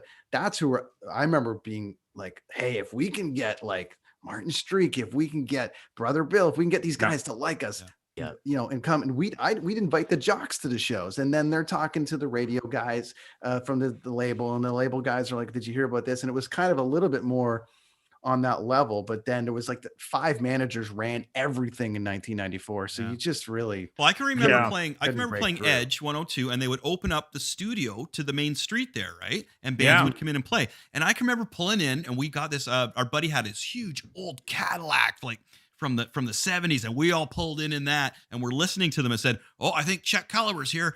There's this car out front that reeks of death, and it's just like, oh, that's us. And it was so cool. And again, we got home, and it was like, oh my God, you guys sounded like Motley Crue. I'm like, it was like they were introducing these badasses, and it was all radio, man. It was, and you don't get that anymore. But also, Brent, was not much music still playing videos back then too? So I was thinking about this last night. Actually, check this out. If you think about the bands, I was watching some old footage. We did a lot of shows with like Sum 41 and all those bands. And actually, our guest next week, Tim, plays in Protest the Hero. They just got nominated for a Juno today in the metal category. Yeah. Those guys were like 15, 14 years old, and they used to we recorded their first material, and I still have it, and it's not released. Yeah, and we went to this whole thing, but the funny thing is like those bands. Someone brought up a point on our episode last week about, say, Sum 41, for instance. That thing with that video, In Too Deep, they were like the last of that group that got played in video form. And In Too Deep was such an amazing video. They parodied Back to School, I think it was. Rodney Dangerfield. With Rodney Dangerfield, and it blew that band up, and every band at that time was getting blown up through Much Music. It was all about Much Music and radio and video, and then it all ended. And I don't think anyone's got the internet took over, obviously, and you could still break. Well, we had Jeff on here, right? Jeff Pierce from Moist. And their video broke. I can't remember the one. And the big thing was the singer's grabbing the guitar player. Yeah, right. And I can remember Denise. What was the lady that was the programmer? Denise Donlin. There you go. And I can remember studying this as I was wanting to be a rock star. And she said the thing that got this was not the management, the label, the song was partial, but this video was like we got to play. There were lots of different moments that broke bands, right? And now people are struggling to find out. Do you want to break yourself on TikTok? Like, right? Yeah.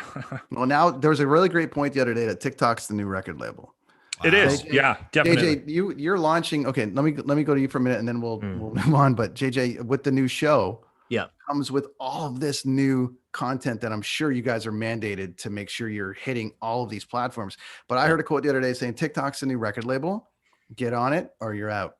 And so what are your thoughts, JJ, as you're launching this brand new buddy. show where you're taking urban, basically giving this first chance across the country to break this open? What are your thoughts on this thing? We search all the different platforms, YouTube. I mean, I don't want you guys to think this is just about hip hop, because it's not. We play, it's all about Black voices and Black artists. So it's Black rock, it's Black folk, it's, reggae, soca, and all that stuff. And we look for it everywhere. We also have an email address, putmeontheblock@cbc.ca.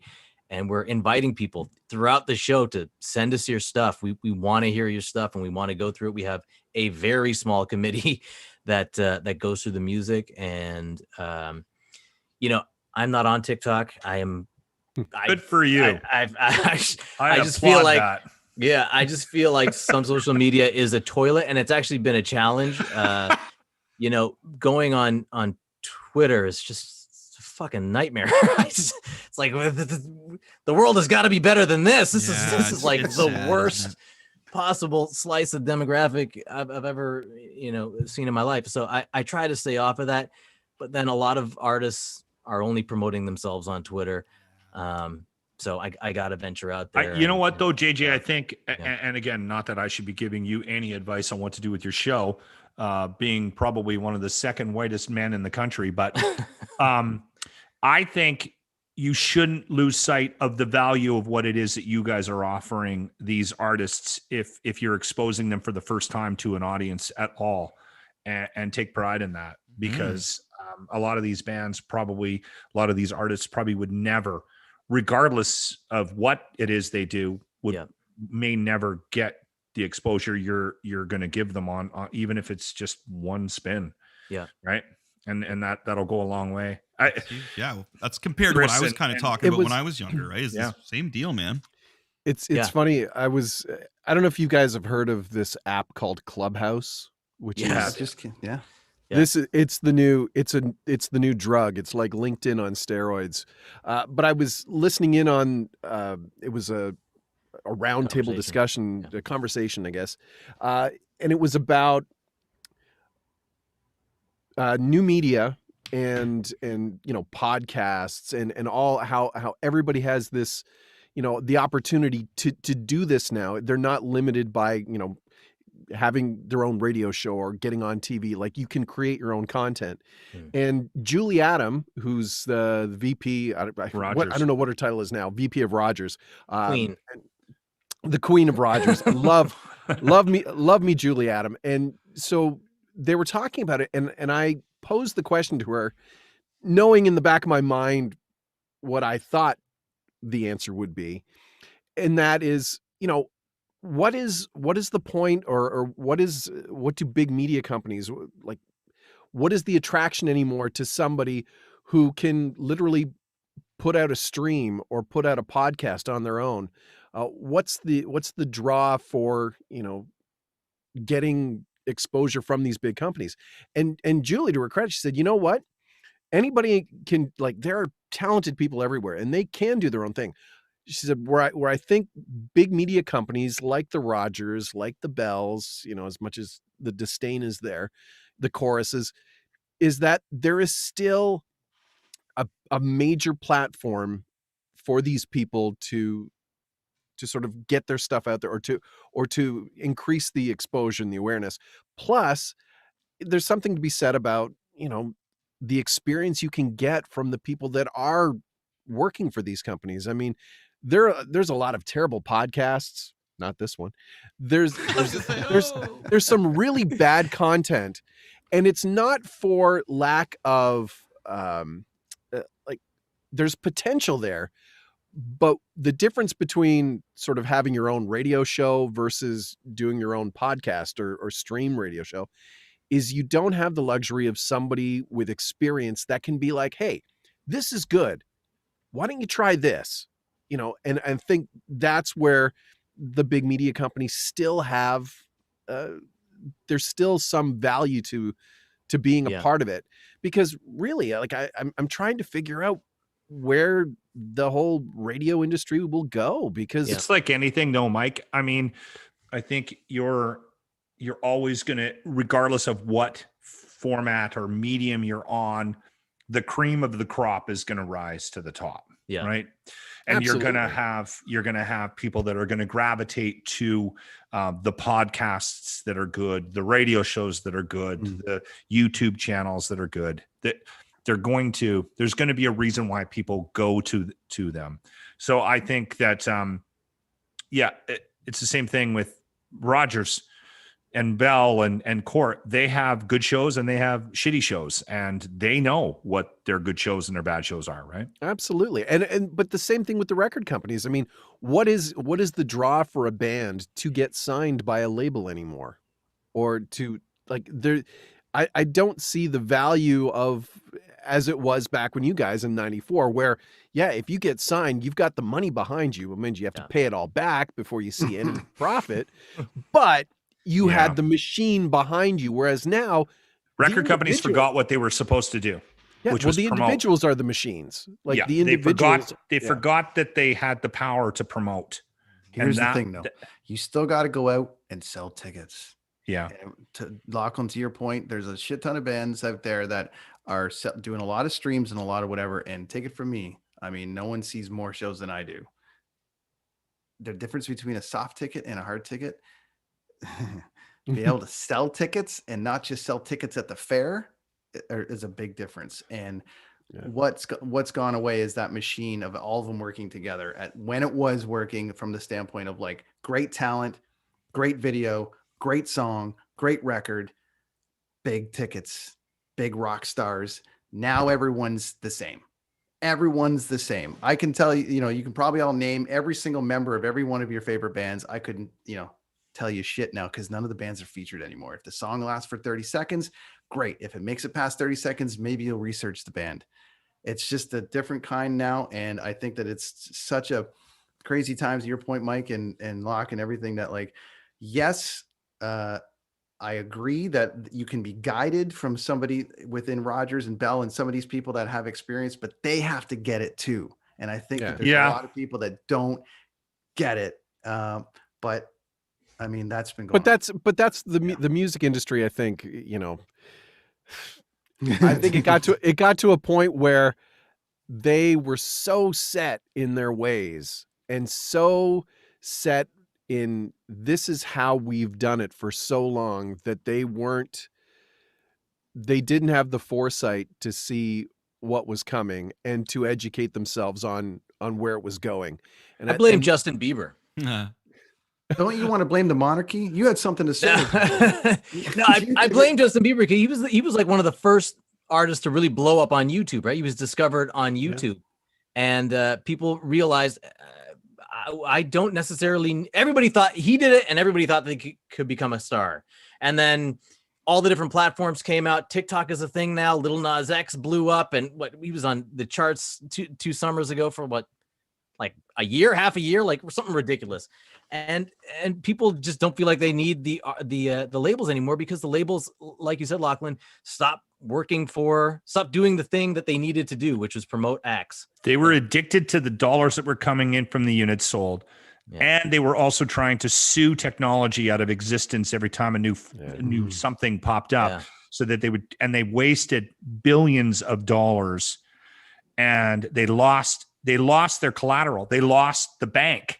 Right. Yep. So people, and again, there were moments like the Bieber moment where people realized, hold on, like I thought for sure at the end of the post grunge era that everyone was going to, like, there was going to be this massive indie movement, and it just never materialized. And then I realized over time, that's right. Bands don't get the business side of it. They still need somebody to figure out the back end stuff. They just want to smoke weed and pour champagne out of limousines and write songs, right? They don't want to have to deal with the fact that this is actually a business. Yeah. So they're not good at that. So they don't concentrate on it. So it gets ignored. And then bands aren't successful because they ignore that, right? And so there still was this underlying machine or mechanism underneath the business that survived based on the fact that bands are idiots. They didn't take it upon themselves to run the business.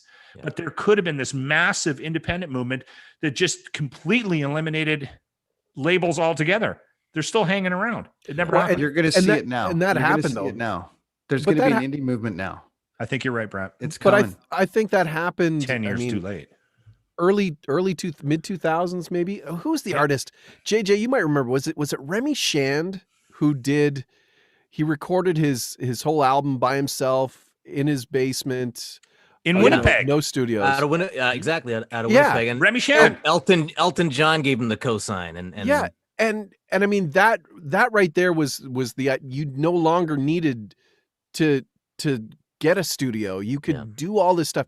Once that generation figured out that they could do that, I mean, I think that's where the early stages of the new indie movement, where they realized if you're going to be the artist, you got to know the business side, and if you can control all the variables and the factors, you're going to have a better career.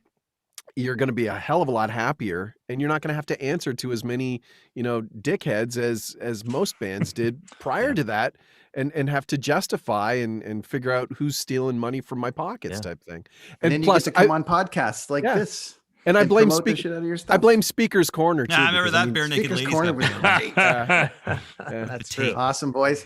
We're gonna move. We're gonna move on to a couple. We're already into 90 minutes. Yeah, well, we did a good one. An hour and a half. We got a few things to do. I will sign off with you guys. Hammer Mike with some wrestling talk here. Lachlan, thanks, buddy. Let everyone know where they can find you.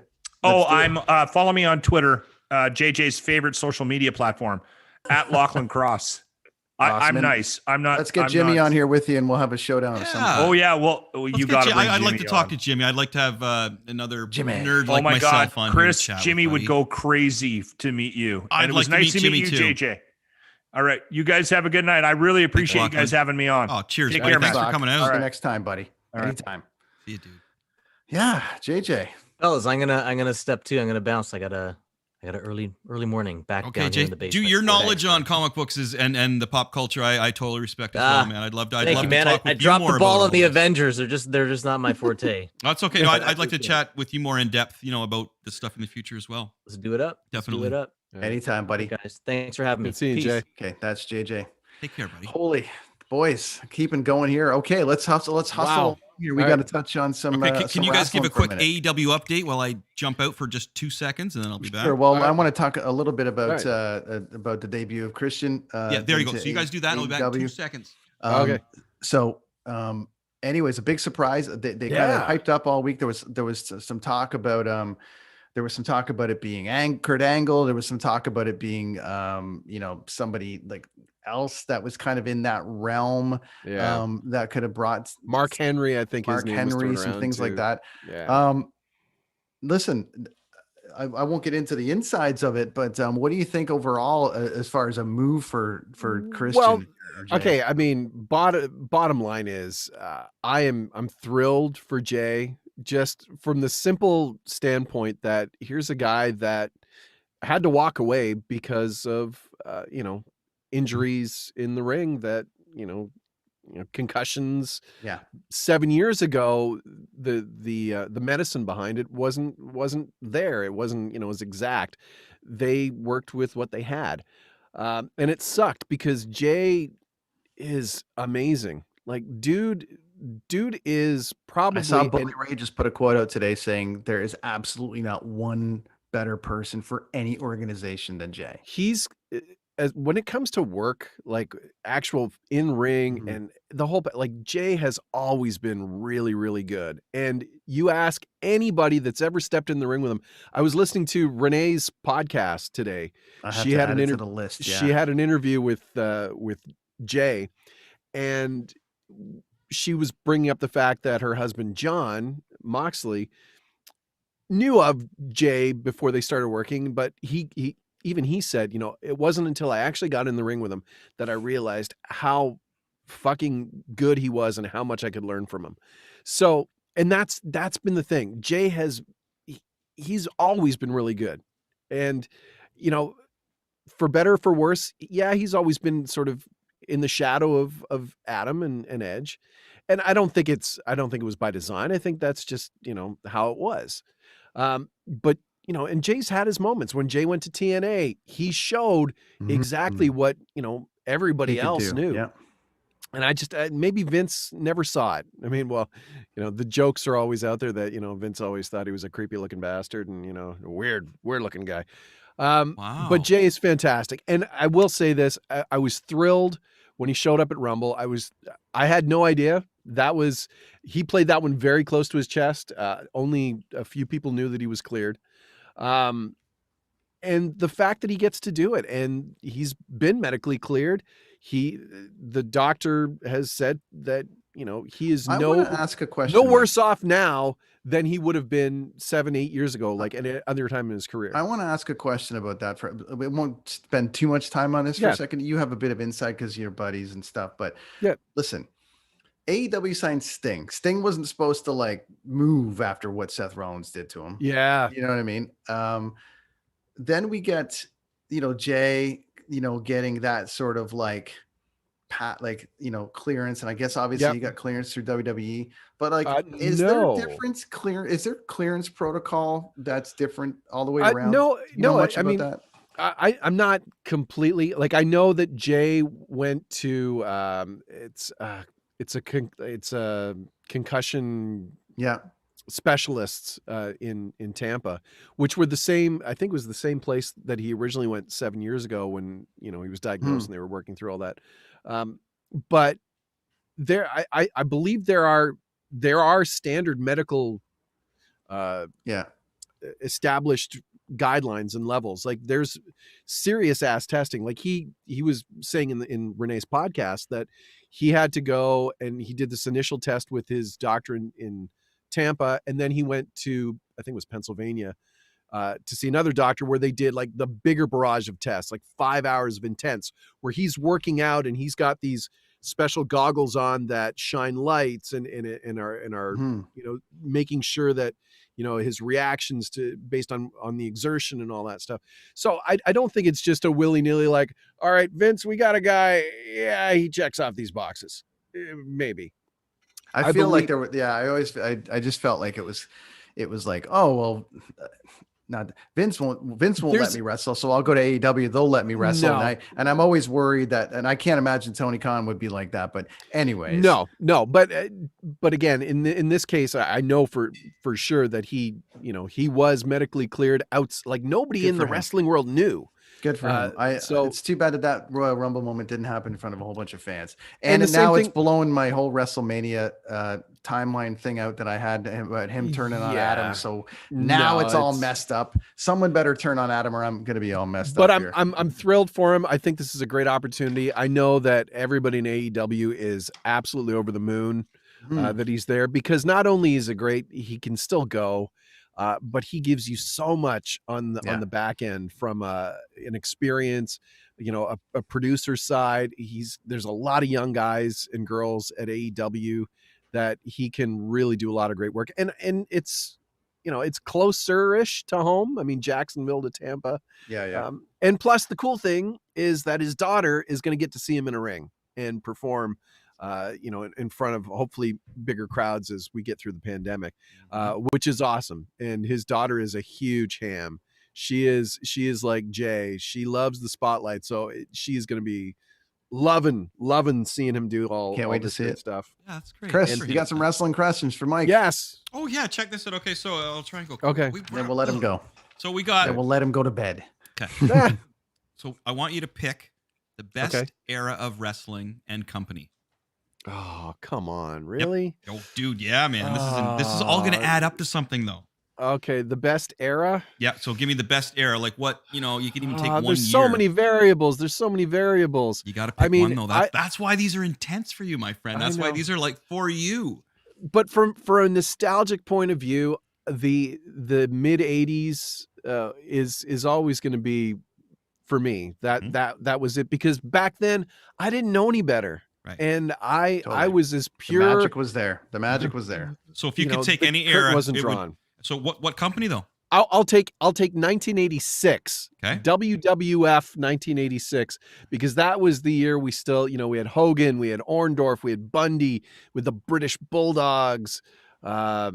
that was just sort of Macho Man was kind of coming into his own. And I mean, that was a really like 86, 87 when you get into WrestleMania. Like there's a span in there that for WrestleMania 3, man. that's the Come goal. on. Okay, now what announcer do you put in there? What announcer? Who's your main announcer? Gorilla Monsoon. Okay, cool. Okay. Gorilla Monsoon and Jesse the Body, or even the Brain, Gorilla and the Brain. Okay. Back then, those guys told the best stories. I thought you might have took like an old AWA or an NW and brought them in there and mixed things up. Well, that's cool. That's cool. I grew up in an area where I didn't get NWA until I was well into my late teens almost. I read a lot about it in the magazines, and then when I would visit Florida, that's it. Then you'd be like, you'd be at a motel room, going, "Oh my God, it's Ric Flair fighting like Sting! What the hell?" Yeah, and I can't leave now, Mom. We gotta go. But I have a greater appreciation now for AWA and NWA from the 70s and 80s, which is funny because Adam and I we joke we'll text each other YouTube videos like, dude, Bockwinkel, here's a whole series of matches. Oh, like here's Andre in Japan fighting Stan Hansen. Like, right? Like, I love going back now and being able to watch that stuff and appreciate it. But if you're picking an era, 85 to 87. WWF, that's my childhood. That's where I still believed it was all, real. You're going to put Gorilla and Jesse in there. Gorilla and Jesse, or Gorilla and the Brain. Okay, now here's the other thing. Now here's the cool part. I want you to pick a men's champion, a tag team champion, a women's champion, but from any era that you think would be really cool to bring these people into this era and see them wrestle in this era that you pick. To bring into this era? Yeah, from way back, from now, from like if you want to make Edge the champion, you think that would be a really cool thing, then do it. But if you think there'd be somebody else that you could pick from any and make what I'm talking about? Like, you're Thanosing the wrestling world right now. Okay, I would have loved to have seen The Rock in that Hogan 80s era. We did see it later on. But I would have loved to have seen The Rock because I think he was built for that larger than life, big character. I think that would. Could he have possibly been bigger, Mike? Though, like he wouldn't have been bigger. I don't think. I don't know. I think he would have fit really well into that time period. Okay, so he'd be your men's champion. Now he'd be my men's champion. Women's champion, I would have thrown Bayley in there. I think Bayley would have fit. She would have been to go from face Bayley to heel Bayley in that time period would have been mind blowing. And I think it might have actually drawn in more female viewers earlier than it did. And because back then we had Miss Elizabeth was essentially the face of women's wrestling, even though she wasn't much of a wrestler. There wasn't just a manager at that point. You had Fabulous Moolah, you had the Jumping Bomb Angels, you had Wendy Richter was sort of tail end, Sherry Martel was AWA and stuff. So, but I think Bayley would have, I would have loved to have seen Bayley back then. And as far as tag teams go, so who's going to fight with these awesome tag teams from any other era that you would bring in there that would be amazing? So who would be the champ? Who would be the top runner in 86, 87? Who'd be the top factual, or are you talking actual at that actual time? Who was that? Valentine? Well, that was Bulldogs, Valentine Beefcake, and then the Bulldogs. Then you got into the Hart Foundation. Okay, cool. So who would you take into that era from any other spot and make them give them the titles? Oh, and give them the titles? We'll bring them in. What other what tag team from any other era do you think this is WWF? See, if it was NWA, I would say the Revival or FTR. Oh wow! They would have fit into NWA 80s in a heartbeat. But WWF, this is gonna sound bizarre. Chris Jericho and MJF. Oh no, it doesn't sound bizarre. Oh, actually, that sounds perfect because that's what they remind me of. Is that 80s style? But I gotta tell you guys, there wouldn't fit. Okay, so the FTR and the Revival and Jericho MJF wouldn't exist without that time. No, but I'm just saying to put them in there. But true. That's a really good point. Wow, that's a really good point. Very good point. So what a great idea to. So there's your Thanos wrestling world, my friend, and that's pretty rad. So your champion back then would be The Rock fighting with Hogan. Your women's champion would be Bailey battling it out with, we'll say, Wendy Richter or Fabulous Moolah at that time, kind of thing. Yeah. And then your tag team would be what was the MJF and Chris Jericho would right be in the middle with the Bulldogs, the British Bulldogs, and the Foundation. Wow. Yeah, it would be. I like it. That's a tough one, man. I have to put on the list. Well, that's a fun one though, right? Like, because you're 80s wrestling. I put a lot of thought into that one, buddy. Yeah. I really want to hear your opinion. That's excellent. Well, like I said, if it was if we did this with NWA, like a totally, then I would probably have said, Well, at that point, think about who was in the magazines. It was Nikita Koloff and somebody else. You had the Road Warriors, Rick Devon Eriks. Eriks. I've been watching so much of just the quick.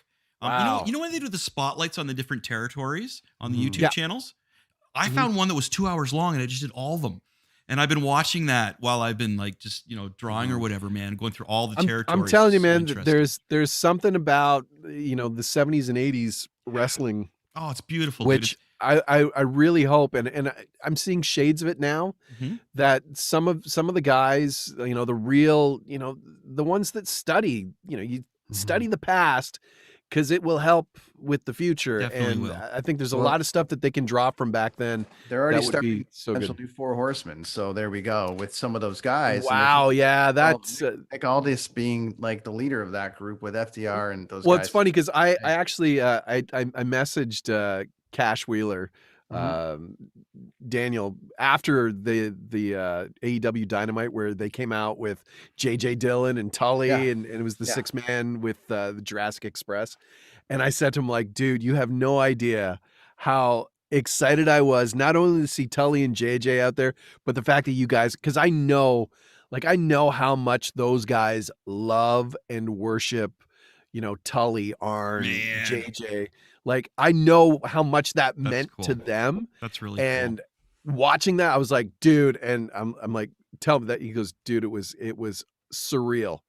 And I said, I absolutely bet it was. I got some catching up to do on AEW. I've been thankful that I've had a lot of gigs lately, and I've been drawing a lot and working on a lot of things that have a lot of workshops. Nice. So I haven't been able to dive in. I found that I've been watching a lot of inspirational documentaries and things like comic books and then true crime. You know what I mean? I found some good ones, but it's just I have to have a vibe going out of my office. I shut the door and I don't know. I get into different TV shows. I could spend days on that stuff, and I'm just like, oh my god, I got stuck in a wrestling rabbit hole the other day, and I'm like, I gotta get it, because there's. When's the new Dark Side of the Ring coming out?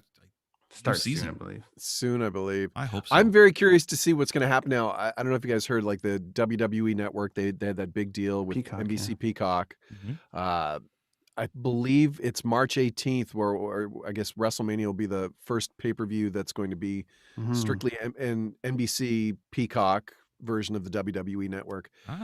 I got an email because I actually have a subscription for the WWE Network that's based out of the States, which means I'm going to lose the app and lose the access to it, which sucks. Because up here it will be shite like it is. Yeah, and it's never it's never been quite the same. Like I've seen both, and I noticed the difference. But what's happening is apparently when they do this flip over to NBC, not all of the content is going to be available off the bat. So a lot of the stuff that I have now is not going to be on Peacock until probably the fall, maybe even later. And I was joking with another friend of mine who was asking about Jay, about Christian. Actually, Tim Beresford, who was one of the other writers on the E&C show. I said, I'm really curious because it seems like there's not too many guys and girls left that were on our show that are with WWE anymore. Right. So I'll be very curious to see if now that Jay is gone, if the E&C show gets buried, faster than Carlito was back in the Ruthless Aggression era. I'd be curious to see if it gets buried. So I think I might have to like go online and find copies of it before I lose the network, because I have nothing. That's my only link to the show, is having the WWE Network, and I got this sneaking suspicion. I know Adam's still there, but I don't know. One half of it's with the other team now. Yeah, craziness. They're definitely not going to promote it. So, but Michael. Anyway, yes. Thanks for joining us this week. Hey, man, thanks buddy. for having me back. The 2-hour marathon, man. It's Giant been crazy. episode today, man. We covered a lot of ground today. Yeah, and thanks for retweeting that thing. I was totally stoked today. I had no idea That was funny. that Tommy Cineplex. Texter? Yeah, another buddy of mine had tweeted out, and he's like, "You got to see this," and I'm like, "Really? Somebody actually?" So I just hopped in the booth and I did the little, I did it as a one-off for this guy that tweeted. Because like, thanks, man. You know for who's reminding huge? me." You know Hugh who is huge on TikTok right now? Who's that? Voice actors. Yeah, you know what? I'm saying the guy, like, I understand like the stay behind the veil Yeah, and all the rest of it. no, but there's- a funny thing that's happening where the guys are like, I'm the voice of this person, and then they do a thing, and then they got the guy doing the thing. They're huge right now, just so you know. So They're are bouncy girls. There's saying. another thing now. It's called the voiceover challenge, which Right. there's some guy. It's a voice actor in Canada. I think he's out in the West Coast. Did this thing where it's 4 scripts, and it's like, here, you go ahead and read these 4 in the 60 seconds. And maybe I'm just old and jaded. I'm just like, who gives a shit? You know what? Like, whatever. But today, I legitimately thought it was very cool that somebody, actually said they missed hearing Tommy Texter. So I thought, you know what? I'll Nice. just do it. And then, I had no idea, but Cineplex hasn't even followed me yet on Twitter. They finally did today. So there thank you you, go. Cineplex. But I Good. will say kudos to all the cats at Cineplex. And Darren Solomon, who was the guy behind the idea for theater etiquette and who brought me on board originally, like almost 11 years ago for this thing. So, and it's now part of the Canadiana. Woohoo! Now, Nice. I'd like to say this is that this is the part where I asked Mike, where can we find you? But I'm going to answer it right now because check this out. Watching the Canucks every single day on Sportsnet, I hear the Canucks and Leafs or whatever. I hear Mike's voice on everything. And I'm like, whatever, to the point where the kids are upstairs going, oh, that's Mike on the thing. And I'm like, yeah, Nice. there we go. What does he do? What do you got? Everything. Chris. what is it? Everything. Every New single Kit Kat- commercial on Sportsnet is Oh, now nice. Mike, Right apparently. on. New Kit Kat Chunky is 20% chunkier. So there's Okay. that one, the Kit Kat Oh, Chunky. And there's also bodog.net, Bodog, which, yeah. and Let's Sobeys. not forget Sobeys. that when the hockey game, and Sobeys is a big one, when the hockey game ends in our house, the switch over to Home and Garden for some of those like, hey, let's go. What's going on with the Reno show? Oh, who's there? Mike. Closed Mike's there captioning too. this So program is brought to you by Exactly. So he's I'm everywhere. That's I'm where you can everywhere, find man. Mike. That's where you can find me. But yes, and Adam, who gets the Center Ice package down where he is in North Carolina, he'll get the Sportsnet feeds, and we'll be texting during Leaf games constantly. Nice. And he's like, dude, back to back. It's like, yeah, Kit Kat Chunky followed by Sobeys. It's almost to the point where, like, when you started, and I have to say this, it's almost to the point where when you started on this podcast, I heard you a little bit, but since you've been on the podcast, I hear you everywhere. So I'm That's pretty true. confident that it's I mean, Connect the you're a dots. talented dude, Mike. You're a talented dude, but Thanks, man. I appreciate it. if you want to But, launch your career, I think you need to make an Thank you. appearance on the Kids on the Escalator podcast. Hey, as the ENC Pot of Awesomeness used to say, they were rocket strapping various talents. This show is giving me the escalator ride up There you So- go. I like that. I and like on the handrail. I like Thanks for coming on this week, Mike. Hey, thanks, guys. And I'm Appreciate going to leave you with a question to ponder before we Okay. have you on the next All time, right. which is this. And I'll leave you with this. Okay. Standing by. Ready? Okay. Is Vince McMahon a silent partner in AEW? Oh, that's Brent's hidden. I'm like, leaving it. And we'll talk That's his soon. aliens. That's his ancient aliens. Aliens. That's my theory type ancient thing, like, aliens. That's It's his coming. like George, whatever that guy's name is. Aliens. I'm leaving it. Vince I'll let you McMahon. mull it. We'll mull let it you over. mull. Guys, Thanks, always buddy. take See care, you, Thanks, boys. Mike. Mike. Take care, That's pal. Mike Good B. to Cheers. chat with you, buddy. Good to see you. Train kept it rolling Oh, all night so, long. so mental note, if I have something to promote, do it at the beginning of the show. Now we're gonna get into Skeletron. Holy Let's go. cow, it's 2 hours, man. Doesn't matter. nobody's What's here. anyone else doing? They're No one's not doing here. nothing but Just watching joking. this show. So Skeletron. issue number 2 of Skeletron is now available. It's on Patreon. Go to patreon.com.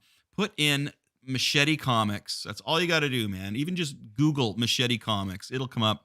We're selling the digital copies now for $4 Canadian.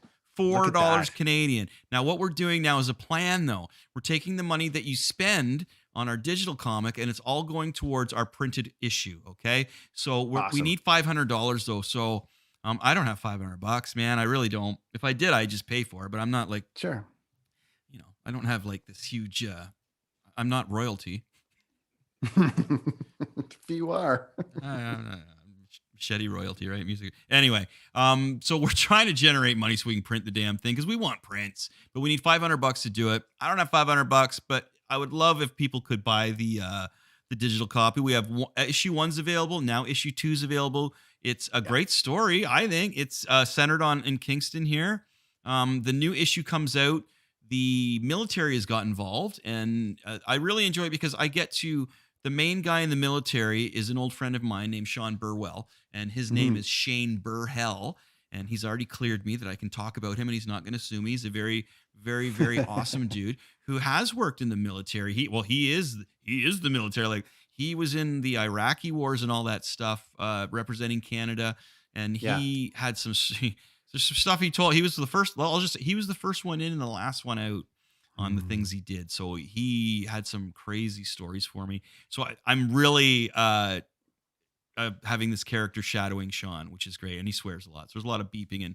But as I say, it's mature subject matter and it's mature language. There's not really any sex in there or nudity. There isn't actually. There's no sex or nudity in it, but it's the swearing and the violent nature that I think that some parents and kids may not be able to wrap their heads around yet. But, you know, if you're a young adult, hey, man, you're going to love this stuff. It's friggin' great. And I'm hoping it to be the next Walking Dead. And we got the green light for another project that we're working on here is going to be the kids side of things. So I've just been plugged into some great things in Kingston that I'm going to talk about later.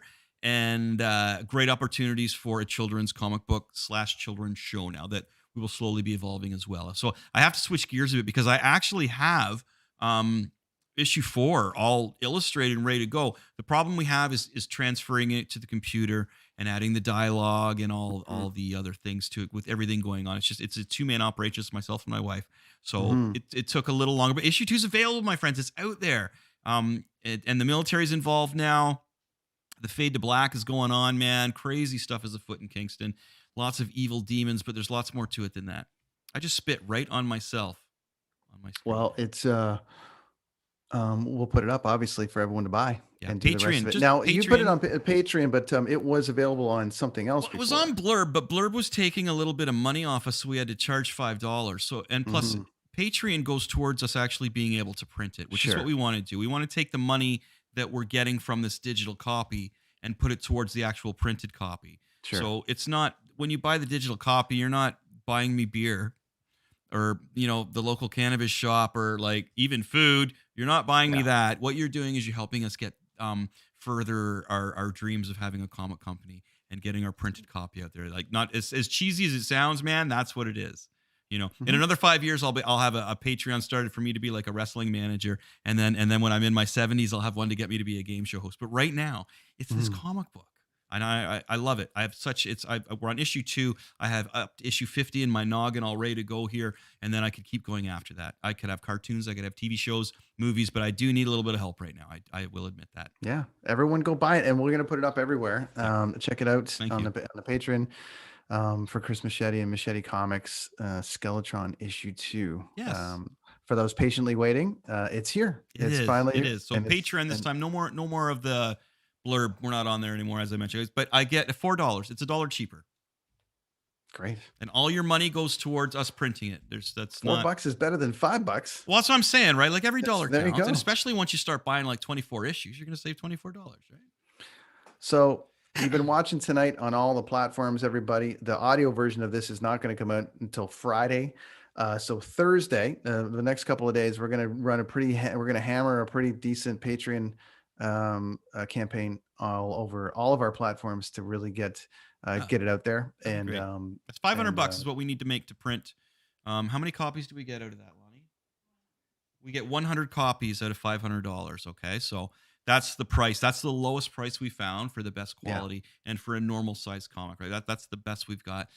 Canadian prices. You obviously can't buy these in the States. So that's what we're looking for is $500 to print 100 copies of issue number 1. and I've already got just comic book stores in the area that I'm going to be distributing them to. Mhm. So that's a whole other thing I'm gonna have to tackle if anybody from out of the area wants them. So that's I just need money, a little bit of, and I'm not. It's not like I'm asking you to give me the money. I just want you to buy my comic book, right? There's posters in there you can buy too. Like, I'm not just asking you to give me money. It's not like that. All right, my wife's giving me the sign to stop talking about it. This is what we do. This is what I mean, we're in this thing. We've started a pod about pop culture and stuff, and our co-host and co-owner of this thing has a comic book, and we want you to read it, and we want you to buy it, and we want you to support local. You're supporting local for every single thing. Everyone's on a support local kick right now for everything. Anti-Amazon this, anti this. Well, then put your money where your mouth is, and let's see you buy something that will actually do some great, and go to a killer cause, because it just grows from there. In Kingston, the city of Kingston is a very big supporter of what Chris is doing there. And let's give them every opportunity to keep promoting Chris. And also what's going to turn into that is it's basically going to move it to give Chris an ability to help kids learn about comic book art. It's going to help. It's just going to bring more awareness to what Chris is doing. I'll be able to hire some kids.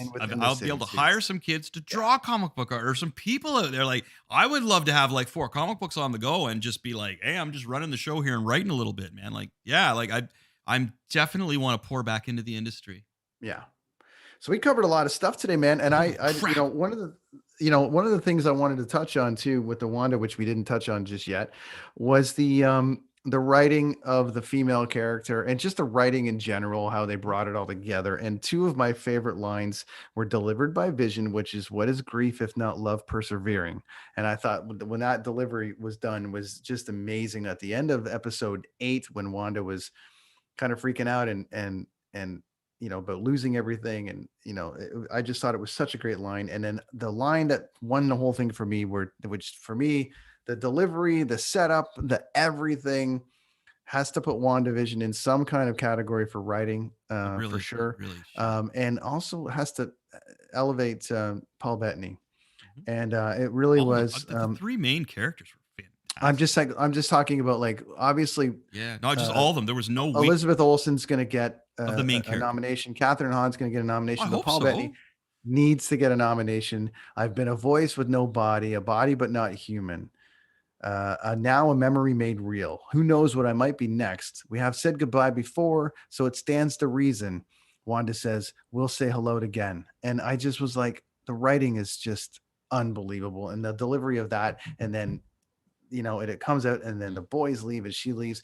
So they kind of touched on, they tackled a little bit about what you talked about at the beginning, which was she's going to lose her boys, she's going to lose Vision, and she's going to go evil. Oh, I nailed that, man. I nailed that to a T. We got to go back to these clips and show them. Yeah, there's so much. There's the highlight reel. We're coming up on 25 episodes. Just nailed so much of this. The Agatha thing, so I nailed before it even came out, about her being great. Like Agatha Harkness. Yeah, that was fun. All the hot takes, buddy. They're all coming here. So, wow. All right. So next week, we're going to talk a little bit earlier. So next week, we've got Tim from Protest the Hero coming on. Hey, Tim, our good friend Tim we've known Tim since he was a wee little nargan. We recorded his first music, my friends. Just nominated for a Juno Award for their record. Congratulations. In the metal category, which is great. It is. So we'll have him on next week. Lots more to cover. A few things going on with kids on the network, Twitch. So Chris, go ahead on what you're doing on there. Well, I do my guitars. I didn't do it this week, but we're just working on it. I got to get a concrete time for everybody out there, because I knew when I noticed when I jumbled the times a bit on you guys, you're here and there, but that's cool. So I got to get the guitar lessons in chat. Basically, I was doing it on Mondays. I just got to talk to the network and see what we got going on, because there's lots going on in the network. So many cool things. And then I'm always playing some video games and stuff, and that kind of thing. And you had the Wanda breakdown. You didn't do the Wanda breakdown this week after the No. I got so busy, man. Like, life is good. Think that has to happen. I draw a lot. Like, I do a lot of commissions, and I do a lot of artwork. I've done some work for the company here, and I did. And then I had a workshop, dude, I was doing on Tuesday for the film festival, for the Canadian Independent Film Festival. It was huge, and it was massive. And there'll be more to come on that later. Thanks to those guys for giving us passes. Yeah. How about that? And who was the gentleman that won the passes there? I've got him in here now, but anyways, congratulations. But what a great guy, because he kept coming. It was something about a nailer or something. Or like it kept posting. It was great. He kept posting. Thanks, buddy. Whoever wherever you we'll are get and that. however you're I'll doing. bring that up. But the so Film lots Fest was going on there, fantastic. which was killer. And now Lonnie has produced something for us for our friends at Blue Yeah. Microphones. So we're gonna leave off here and let you guys go with some Yeah, Blue. absolutely. We're gonna right. let everybody go with Blue. So that's the Kids on the Escalator podcast for this week. And what a pod. We covered Wanda. Holy We cow. covered radio. We covered JJ's brand new show. We JJ's a covered rad so dude. many things. We covered wrestling. We covered everything. And a huge thanks to our friends at Blue Microphones for giving us these Mix-Fi headphones, Oh, you the kidding? Blue Yeti X that we're speaking through, and almost everyone was speaking through this week. And just a really, really great group over there. Big, huge thanks to the Dean Blundell Network for hosting us. As always, Yes. thank you to you, the viewer and the listener, for listening every single week. We're having a blast doing this show. We're covering a lot of things. And thanks to anything- Super Zuka for this mug. Super Zuka for that mug. Absolutely. Man. And thanks to my Goodbye, parents for mug. watching Speaking of- again. I always know there's speaking of- one viewer out there. Speaking of mugs, there you Yeah, go. the Escalator mug, right? Escalator mug. You can do that. And if there's anything you want us to cover or talk about on the show, please let us know. Or if you want to be on the show, man, we're not snobs. If you really think you know your stuff and you want to come in here and talk about something with us, music wise, pop culture wise, like, you know, we might even dedicate a show to your subject if we think it's really cool, man. We're accessible. Lots of cool stuff coming up. Whoa, Lots of cool somebody stuff. just hit Join me us up. next week with Tim from Protest the Hero. We're back next Tuesday night, and good times. Rad dudes. Thanks, everybody. Cue the commercial. We're holding on. The commercial played. You have to do an impression of somebody. Oh, I didn't come up on here. Okay, so she said she already played the commercial. Yeah, I saw it. Oh, yeah, I didn't see it.